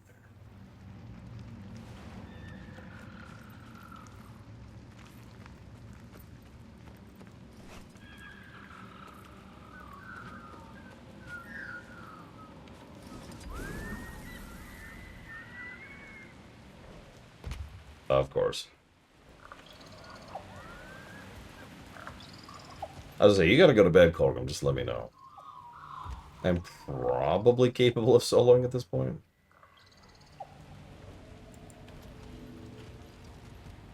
I'm not sure, Blade Traval.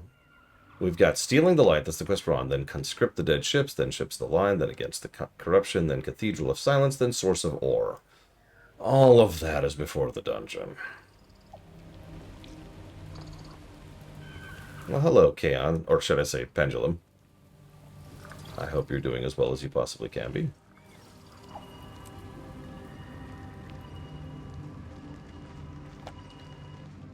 Yeah, Traheron takes forever to get anywhere.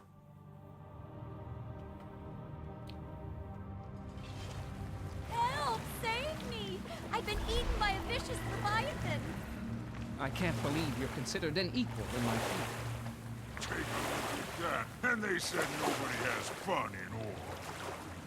By the way, this place used to be underwater until about a century ago. And it's covered to the brim with undead. What do you think ore smells like? Your reputation precedes you, Commander. I'm glad to be working with you. Let me assemble the squad. Squad, circle up. Time to talk tactics.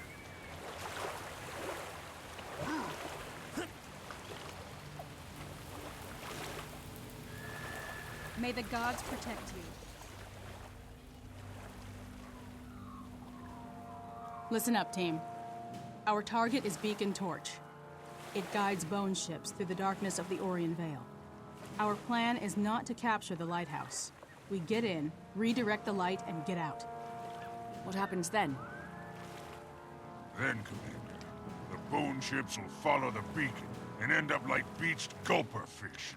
While they're stuck on the rocks, we wipe out the crew. Greetings, Commander. I'm sure you remember me, Zoct, master of Auspex enchantments and ocular devices. We met at Claw Island and... Ahem, you toddling ninny bucket! Yes. This is Ellie, my adjunct. Loath as I am to admit it, she is an expert on holomancy. Adjunct? You wish, stuffy britches. Trahearn said I'm your partner. Nice to see you, Commander. Get ready for some fun. Get to know the squad. We'll head out when the scout gives the all clear.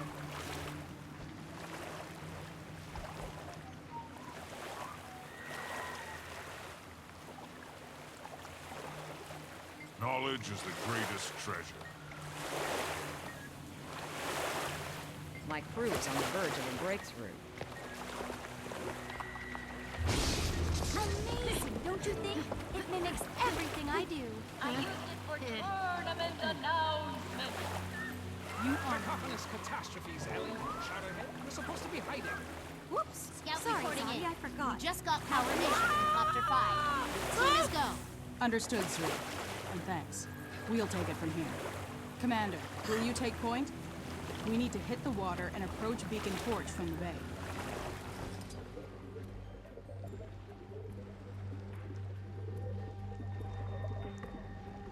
That is wonderfully vivid, Bregwin.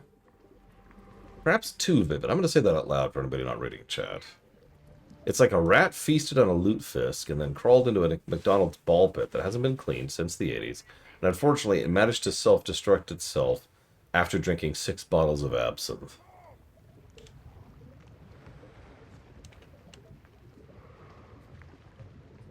That sounds about right.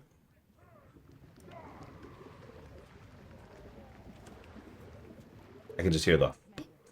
Let's regroup. it should be... I don't know. The HUD doesn't seem to indicate who's the party leader right now. Ellie, you're all backwards again. We are the ones invading. No, John, she's right. That spider's a spy. Sick of them, baby.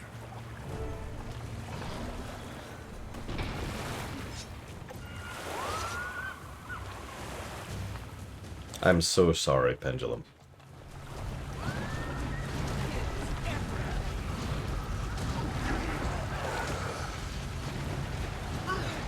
However, I agree with you. It's actually one of the best streams I've ever done. You ever really want to get into nitty-gritty about game design and story design, that's the stream to watch.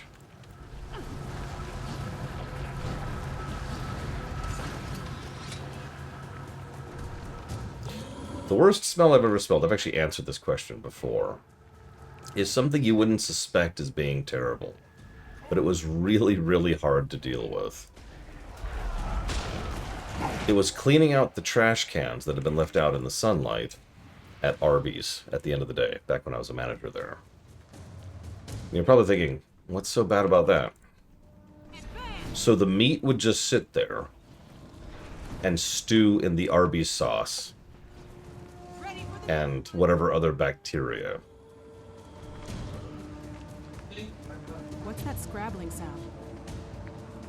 Yeah, it was literally indescribable. I actually have never been able to figure out a good way to put into words what that smelled like.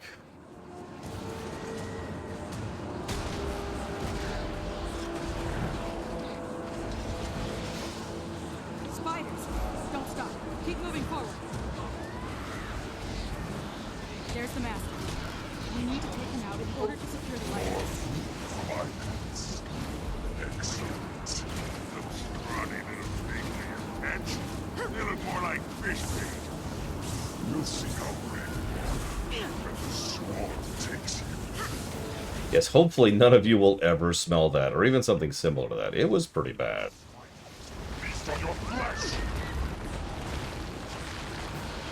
Kill you myself.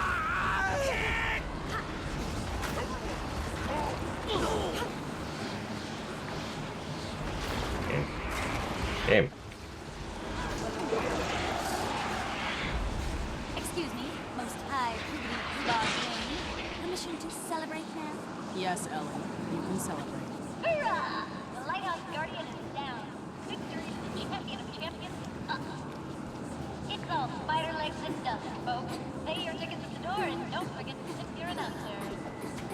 Why do I put up with this?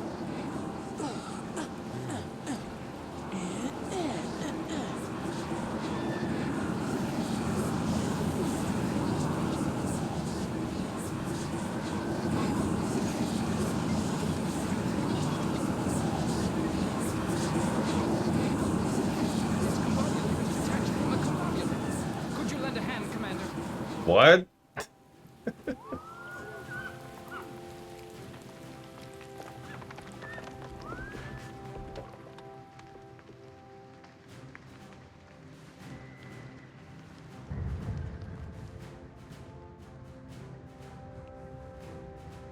That was a rough ascent. The Risen are serious about defending these lighthouses. Well done, everyone. The next bone ship that follows this beacon will be in for quite a surprise. Now it's a waiting game. We'll meet at the staging grounds when our scouts tell us a ship's been sighted. Until then, dismissed. So, Zadi, having trouble with the occlusion interface? I could help you study up on it over a nice bottle of Turumba cider. Study up on it? I? You? I mean, hands to yourself, Holomancer. And don't call me Zadi. It's embarrassing. Oh, you're absolutely adorable when you're flustered. Shame it doesn't happen more often. By the way, if you're remembering, yes, that is the same Ellie from the Azuran racial and from the, I think it was Sylvari? Yes, it was Sylvari. Think about that for a sec. Forgive me for my tempo. There's not really much to comment on here, and we're just kind of racing through this because, goddammit, we just want this to be over.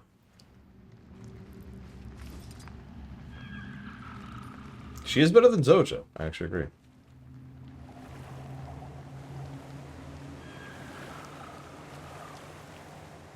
Jesus, that sounds terrible, Mr. Red. Like, I'm not even getting waypoints anymore. Let's just go. Let's just go.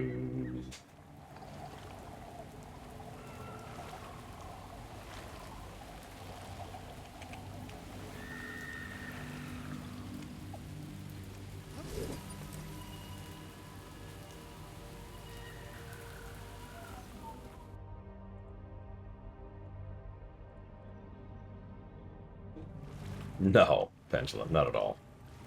Vanilla is just kind of dull. It feels longer than it is. I anticipate the overall play time will actually be pretty short.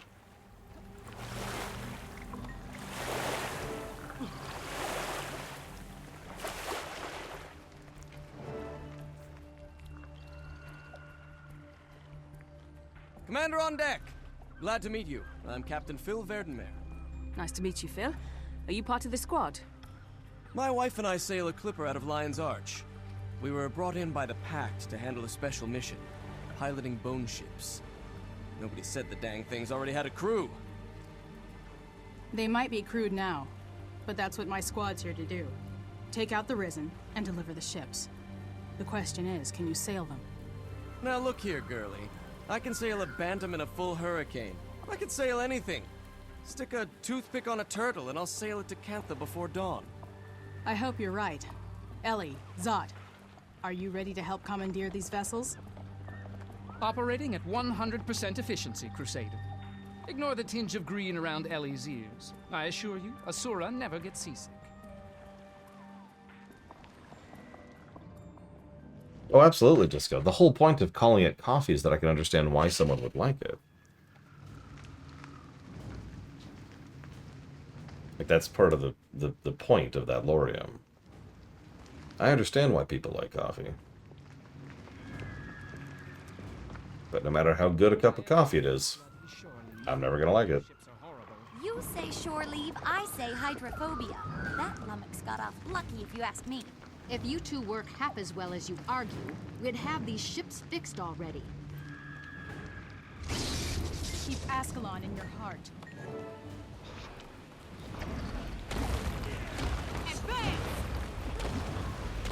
Oh god, we got a mini Doom? Where is he? Where is he? More bad guys incoming from the lower part of the ship. I don't see him. Oh well, I believe you. I don't have time for this. Foolish mortal creatures. Get off my ship! Actually, no, Kitten Fan. Something that's just demonstrably bad that people like, and you can understand why they like them. One down, 3 to go. That's just preference. Risen don't make it easy, do they, Mary, my dove? Would we want it to be easy, Belle, my love? Let them come. We'll keelhaul them with their own lines. That's my rowdy girl. That's not. Crusader Jane, I think we're ready for the next gangplank. Okay, can we, like, go so we can... Like, if I just had access to my mount, I'd already be over there. Come on, let me go, let me go.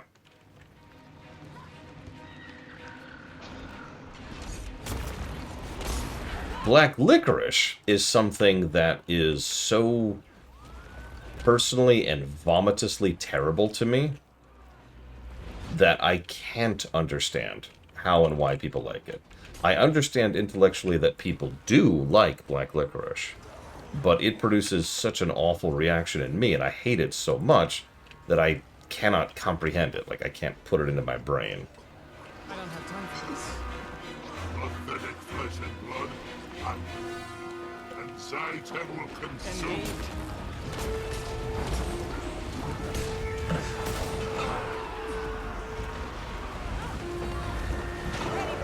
Unusual ocular drawings on these creatures. I've never seen lobules quite like these. With due respect, Agent, I don't care what they see. I just care that they're dead. Still, they could see the beacons. Ah, no matter. Crusader Jane, the gangplank, if you please. I've got it. I've got it. Something that's just bad, but I understand why other people like it. Beer.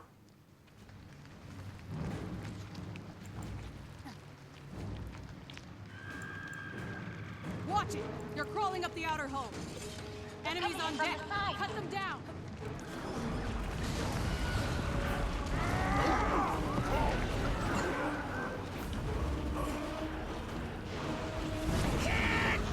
Careful! That lot looks like they're commanding magic. Damn, I was hoping to get at least some reaction out of that. Well, I was joking anyways. I've never understood the allure of beer, but I know plenty of people like beers. And I know that there's a pretty wide gap between good beer and bad beer.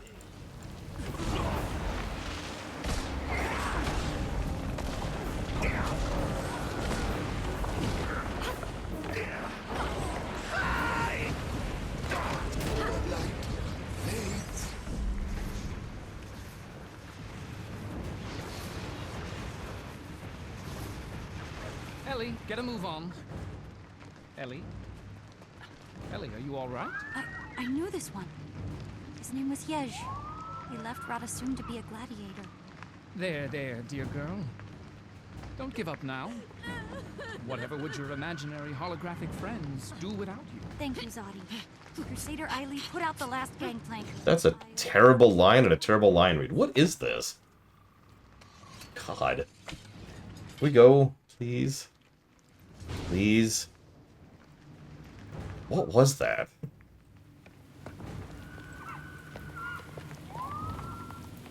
Thank you. Oh my god. Now spawn the enemies. Please. Look, Fel. Someone left an arm lying around. It's probably a trick. Get an axe. It looks like it fell from Balthazar's hounds. They're in the rigging. Look out! Oh my god, you can tell because they're not there.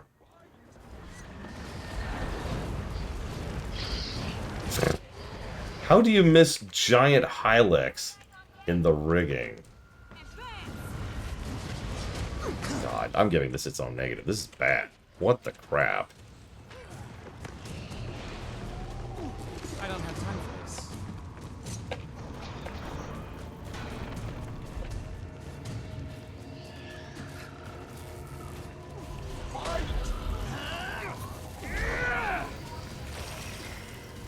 We were fed to the dragon to ease its anger, but now you will be the prey.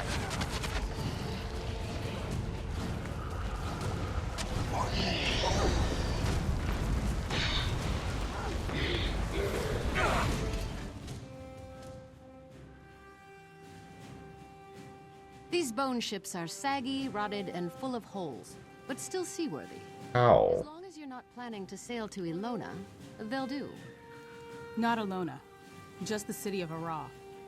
Right into the Dragon's Maw. When can the ships be ready? Depends on Eiley and Zod.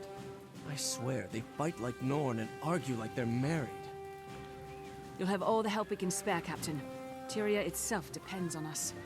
We'll be as quick as we can, Commander. My word on it. When the ships are ready, we'll alert Marshal Traherne. You know, that's fair, Plato. I can't argue that.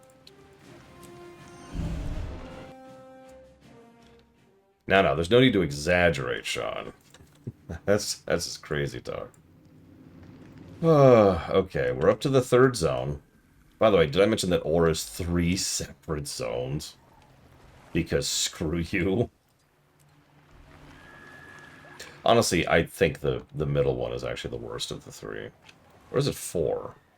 Hang on. Straight. Halcor's Leap. Nope, yep. Yeah, this is the worst one, probably. Oh yeah, and a dungeon. Can't forget the dungeon. This way, Laura. Pay attention, pay attention.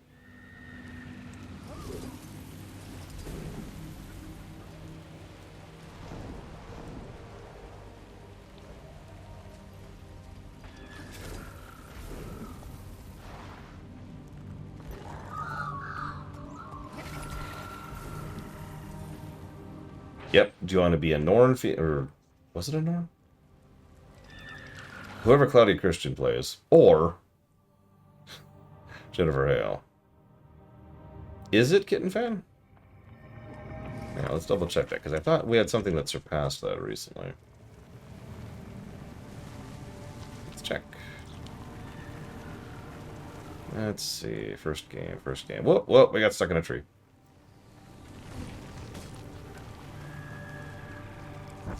Ah, we got stuck in another tree. This is Kitten Fan's secret goal. Eastward. I was going to say, Eastward I think surpassed it, because that was pretty recent. Also, while I'm on the subject, this place isn't even interesting visually. I swear this game gets a lot better about brickwork. I swear. Just trust me. Okay, don't trust me. But, like, I'll prove it or prove myself wrong. One of the two. There's only really 2 options here. Yeah, there it is. Eastward is a bit higher than Breath of the Wild. Yeah, we get further in the game. Oh my god, the brickwork's still terrible. Why? Why did you... Okay.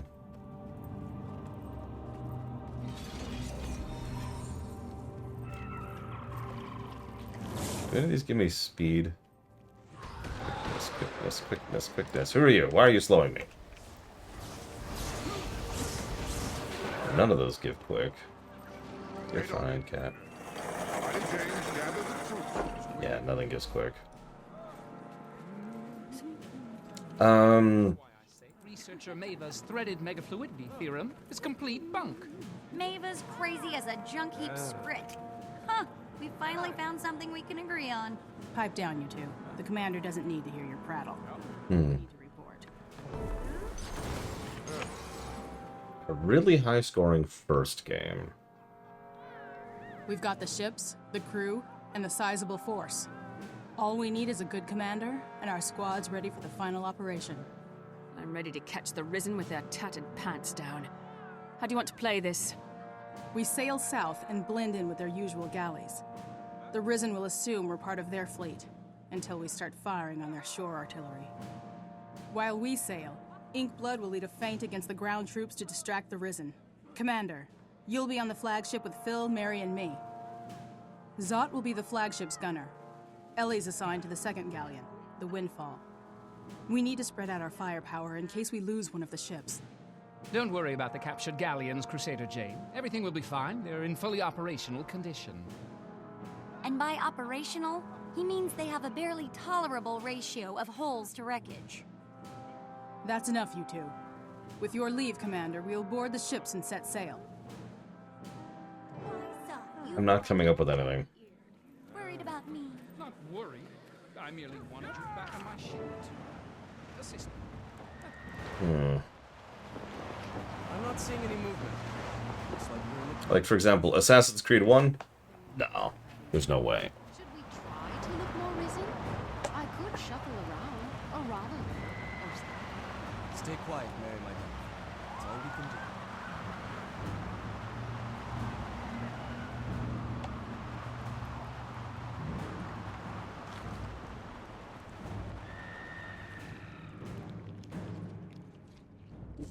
Welcome aboard, Commander. Ali and Zot are waiting for you above decks.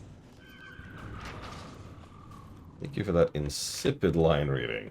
Agent Zot, time to work your magic. Show me some firepower. 1 part fire, 1 part power, and the rest is made of kaboom. Or Uthor, without hesitation or question.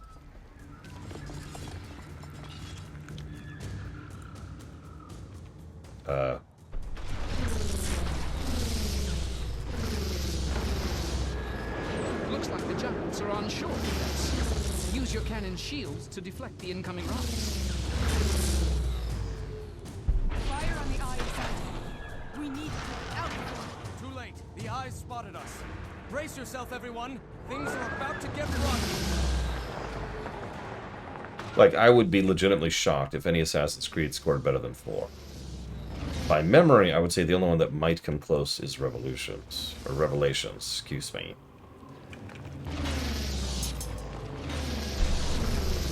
So, Oozes are slipping into the hole.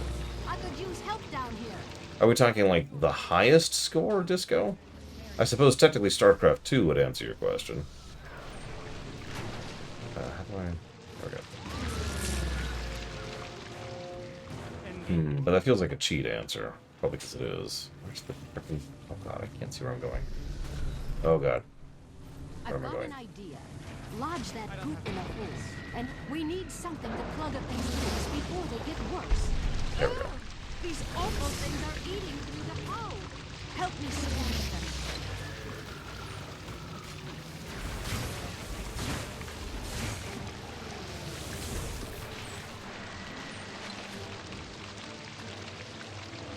Oh, do it. I mean, they've been farming out the IP to other developers. We're probably not getting a StarCraft 3. Thanks for your help. Now get back to your duties at the cabin.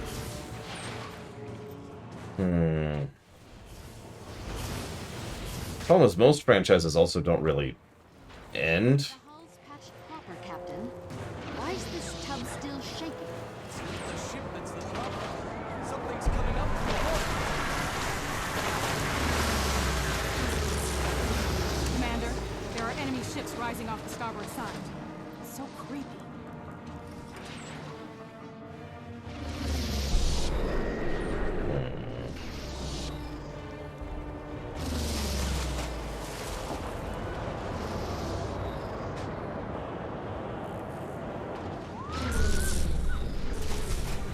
I haven't played Mirage, admittedly. Can't speak to that. Shark's maw. They've damaged the windfall. The galleon will sink for sure.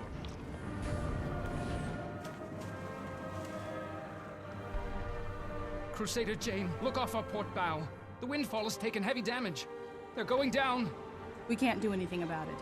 If we don't capture those docks immediately, the Pack's entire assault will fail. People are counting on us. No. That's Ellie's ship. We can't leave her to die. We have our orders, Agent, and the mission is top priority. Ellie would understand. To hell with our orders, and to hell with the mission. Ellie needs me. I won't abandon her. Stand down, Agent Zott. This flagship will continue toward the Orient docks. It's critical that the Pact capture that territory, and this is our only chance. However, the mission can succeed without your expertise or mine. Crusader Jane, give Phil and Mary our posts. Rendezvous with Inkblood when you reach the shore. Zott and I will head to the Windfall. If there are survivors, we'll get them out and meet you there. Thank you, Commander. I promised her.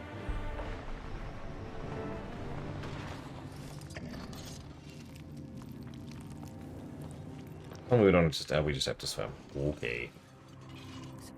We need to search the water where the ship went down.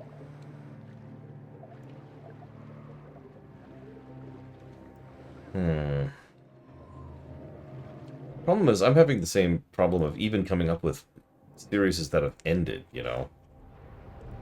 I mean, even like the end of an arc, right? Like, arguably Assassin's Creed 3 was the end of an arc, to use an example. Ellie? Ellie! She's still breathing. She has to be. I like how murky the water is.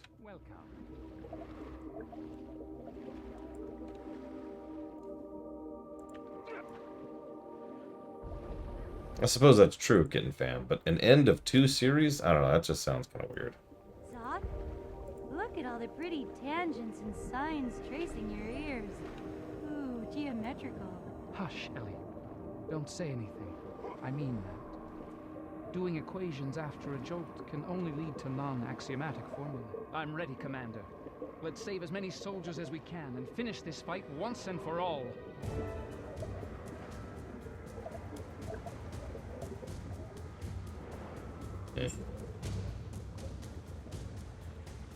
What, you don't like shark dogs, Sean?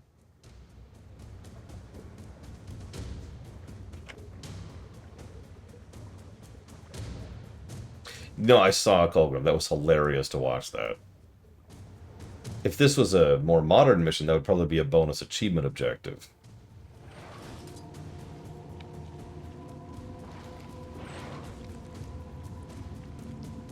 In vanilla, it's just something you can do in the background.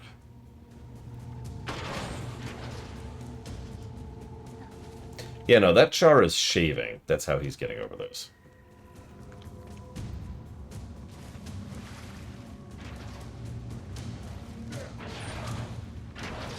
Over here, Commander. Ellie. I'm glad to see you're safe. Me too, no fur. Good to see you in one piece. We have to control this territory. Zot, ready the munitions. Take this, Commander. You lay down a 6. We'll fire on that location. Got it? Oh my god, we'll finally be able to lean. I never knew this day would come. Watch your fingers. That thing's set to blow.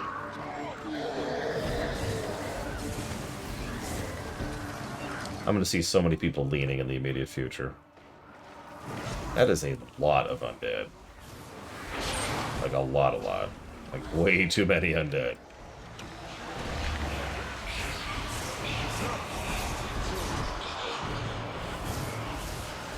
Oh my god, it's Giga. Number 2, side of explosion. Duck.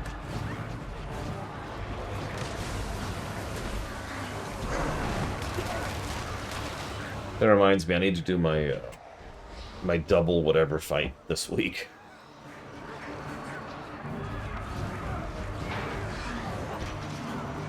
Yeah, I'm sure they've added some since then, but the last emote I remember them adding was back in Cataclysm Tower.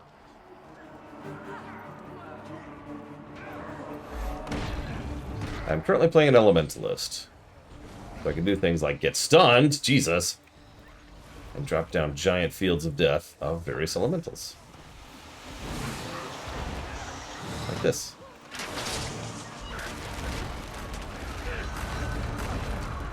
We're sort of racing through ore, Giga. It hasn't gotten better. In fact, if anything, it's gotten a little bit worse. Bless you.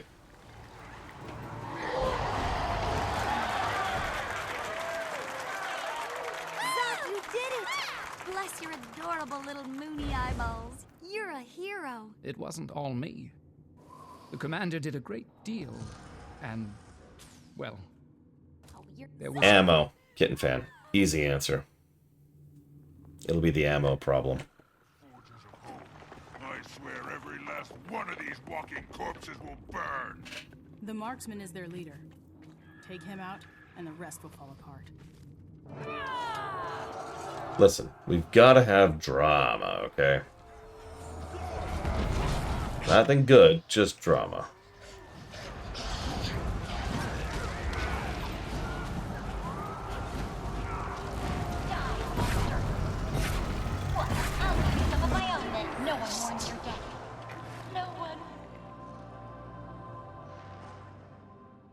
Oh yeah, then there's the thing problem, which is unrelated to the ammo problem.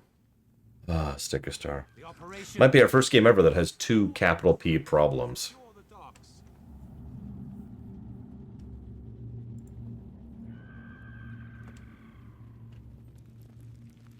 Like, we think about that. Of all the games we've covered, we've never had a game that has more than 1 problem.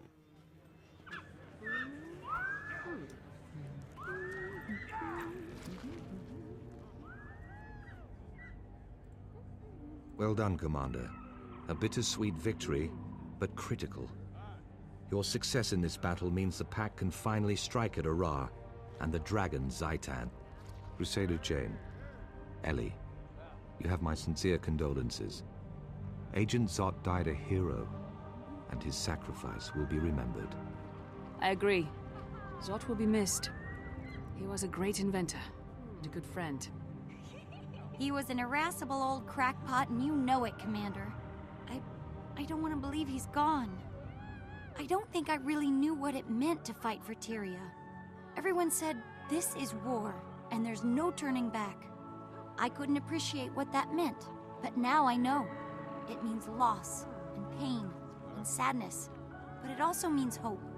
I won't give up. Where's this coming from? You know what? Negative to story. I was gone, he kept searching for me.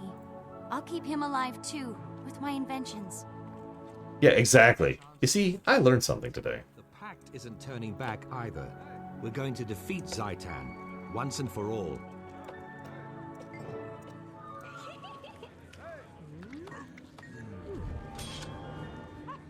Game. Work with me here, not against me. Oh, jeez, Bregman. Yeah, fun fact, I double-checked. She actually doesn't show up at all past this. She's not even in Season 1. She shows up in 4 separate quest chains, in vanilla, and then she goes away forever.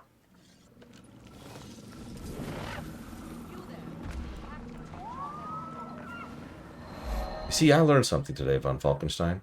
When facing giant undead dragons, sometimes people lose things.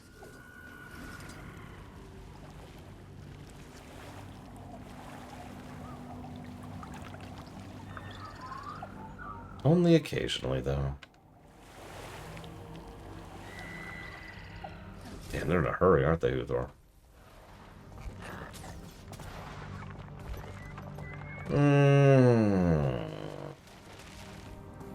I'm not sure yet, Sean. Ask me when I'm done tabulating all the negatives. I will say this, WoW is easier to navigate older zones thanks to dragon flying. And modern WoW class design carries for older class stuff, whereas in Guild Wars 2, you have to go through some hoops to get there.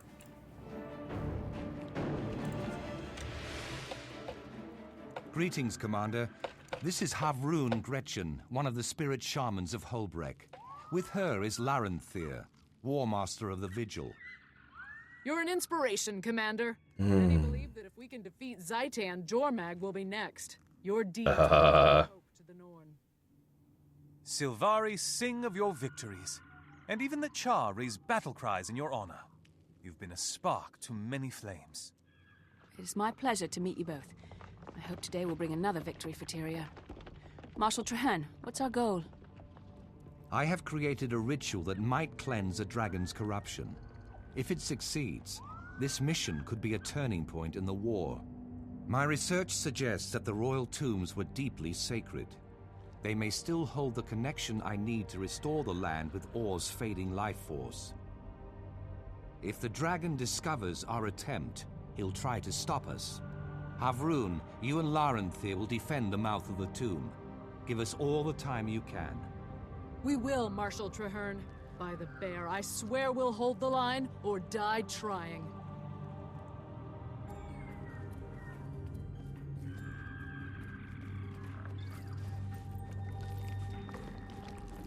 Pay attention.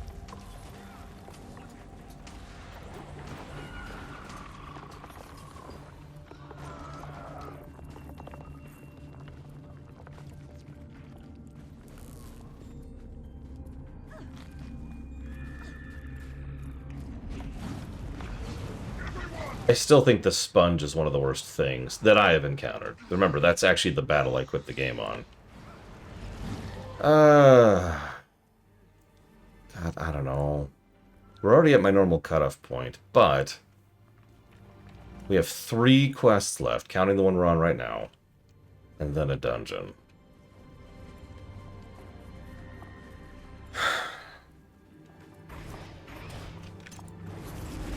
No. I'm not going to push.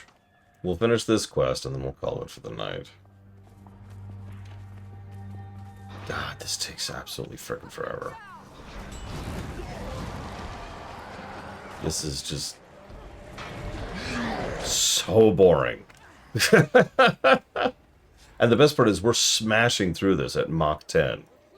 By the way, thank you everyone for helping me with that. Yeah, it is very vanilla. Go figure.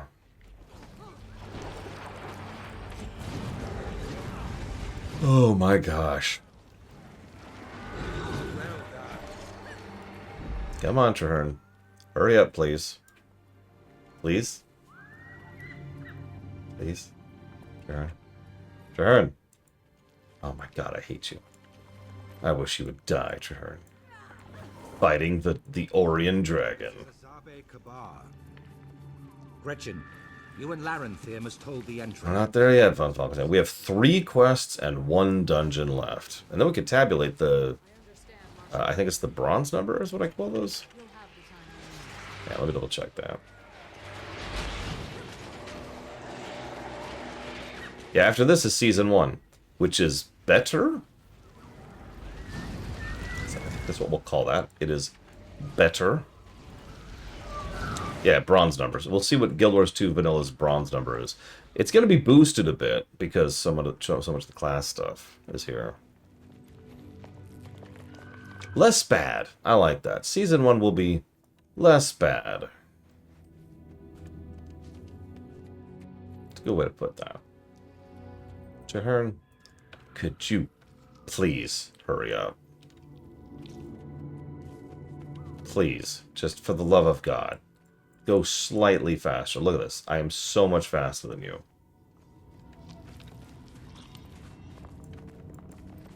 Please hurry up. This is the place. We'll perform the ritual here. Hang on, really quick. Zaitan will know. Be ready for anything.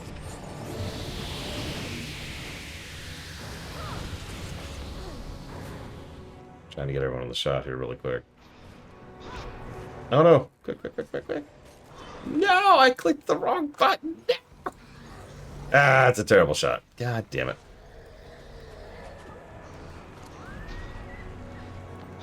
Yeah, let's try that again. Okay, okay. So get the big undead thing in the shot. Scooch this over there. Oh, here we go. Right about there, right about there. Whoever that is, scooch like a bit more to your left. There we go. Okay, there. There. Thumbnail shot. Okay, we're good, we're good. Ah!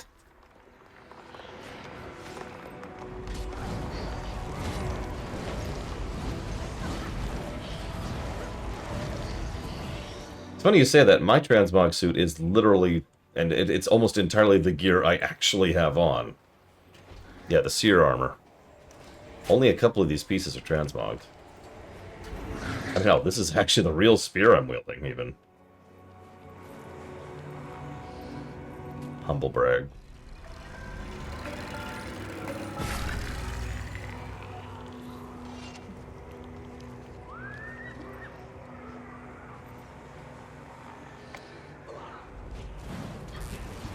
Gosh, the rear guard is overwhelmed.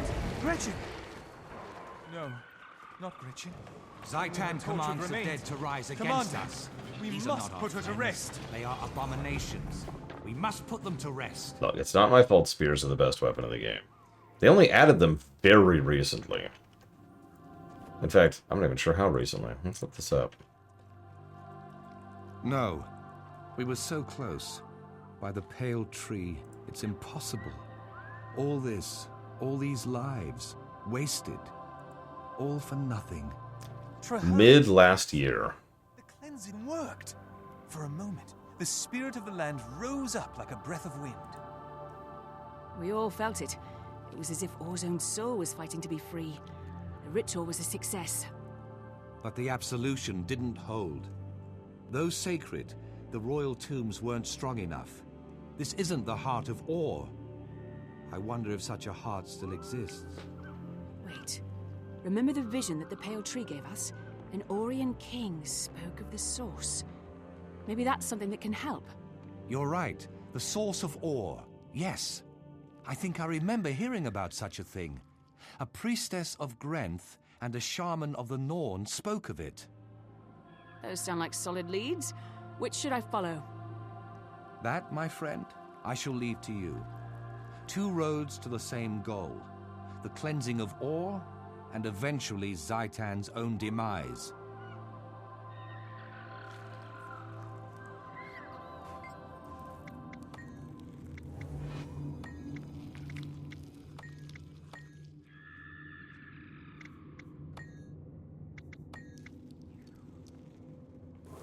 Sure, we'll do that one. So close. Closer than ever before. I know, right, Giga? Give up hope. My wild hunt is not in vain. This is a challenge we can overcome. You have my gratitude, Commander, for all you've done. So I'm looking at some of the features, just for funsies, that they added with each expansion and patch. Raids came out with Heart of Thorns, along with guild halls. Legendary armor also came out in Heart of Thorns. Obviously, legendary gear in general goes back to vanilla. Strike missions came out in Season 1, way early.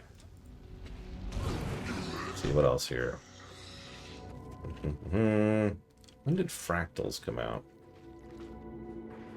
Oh, I guess Fractals were vanilla as well. They were patched in. Huh. Surprised by that. And obviously, housing came out in the most recent expansion. That's last year.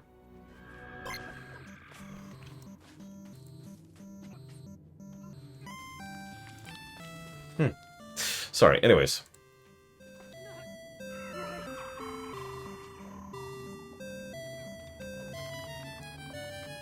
This song is what's going on in my head all the time. By the way, that backpack does look cool on you. Here we go. Can I review housing? I actually don't have a house yet. Check this out. So we talked about this before. Almost all of the mastery stuff requires MSQ to unlock. I haven't done this yet. So I literally have not gone far enough in the game yet to unlock a house. Having said that, I do plan to look at housing briefly. I haven't decided if it's going to be part of the review yet or not. But it is definitely something I want to at least show off a little bit. The interface is really bad. Alright.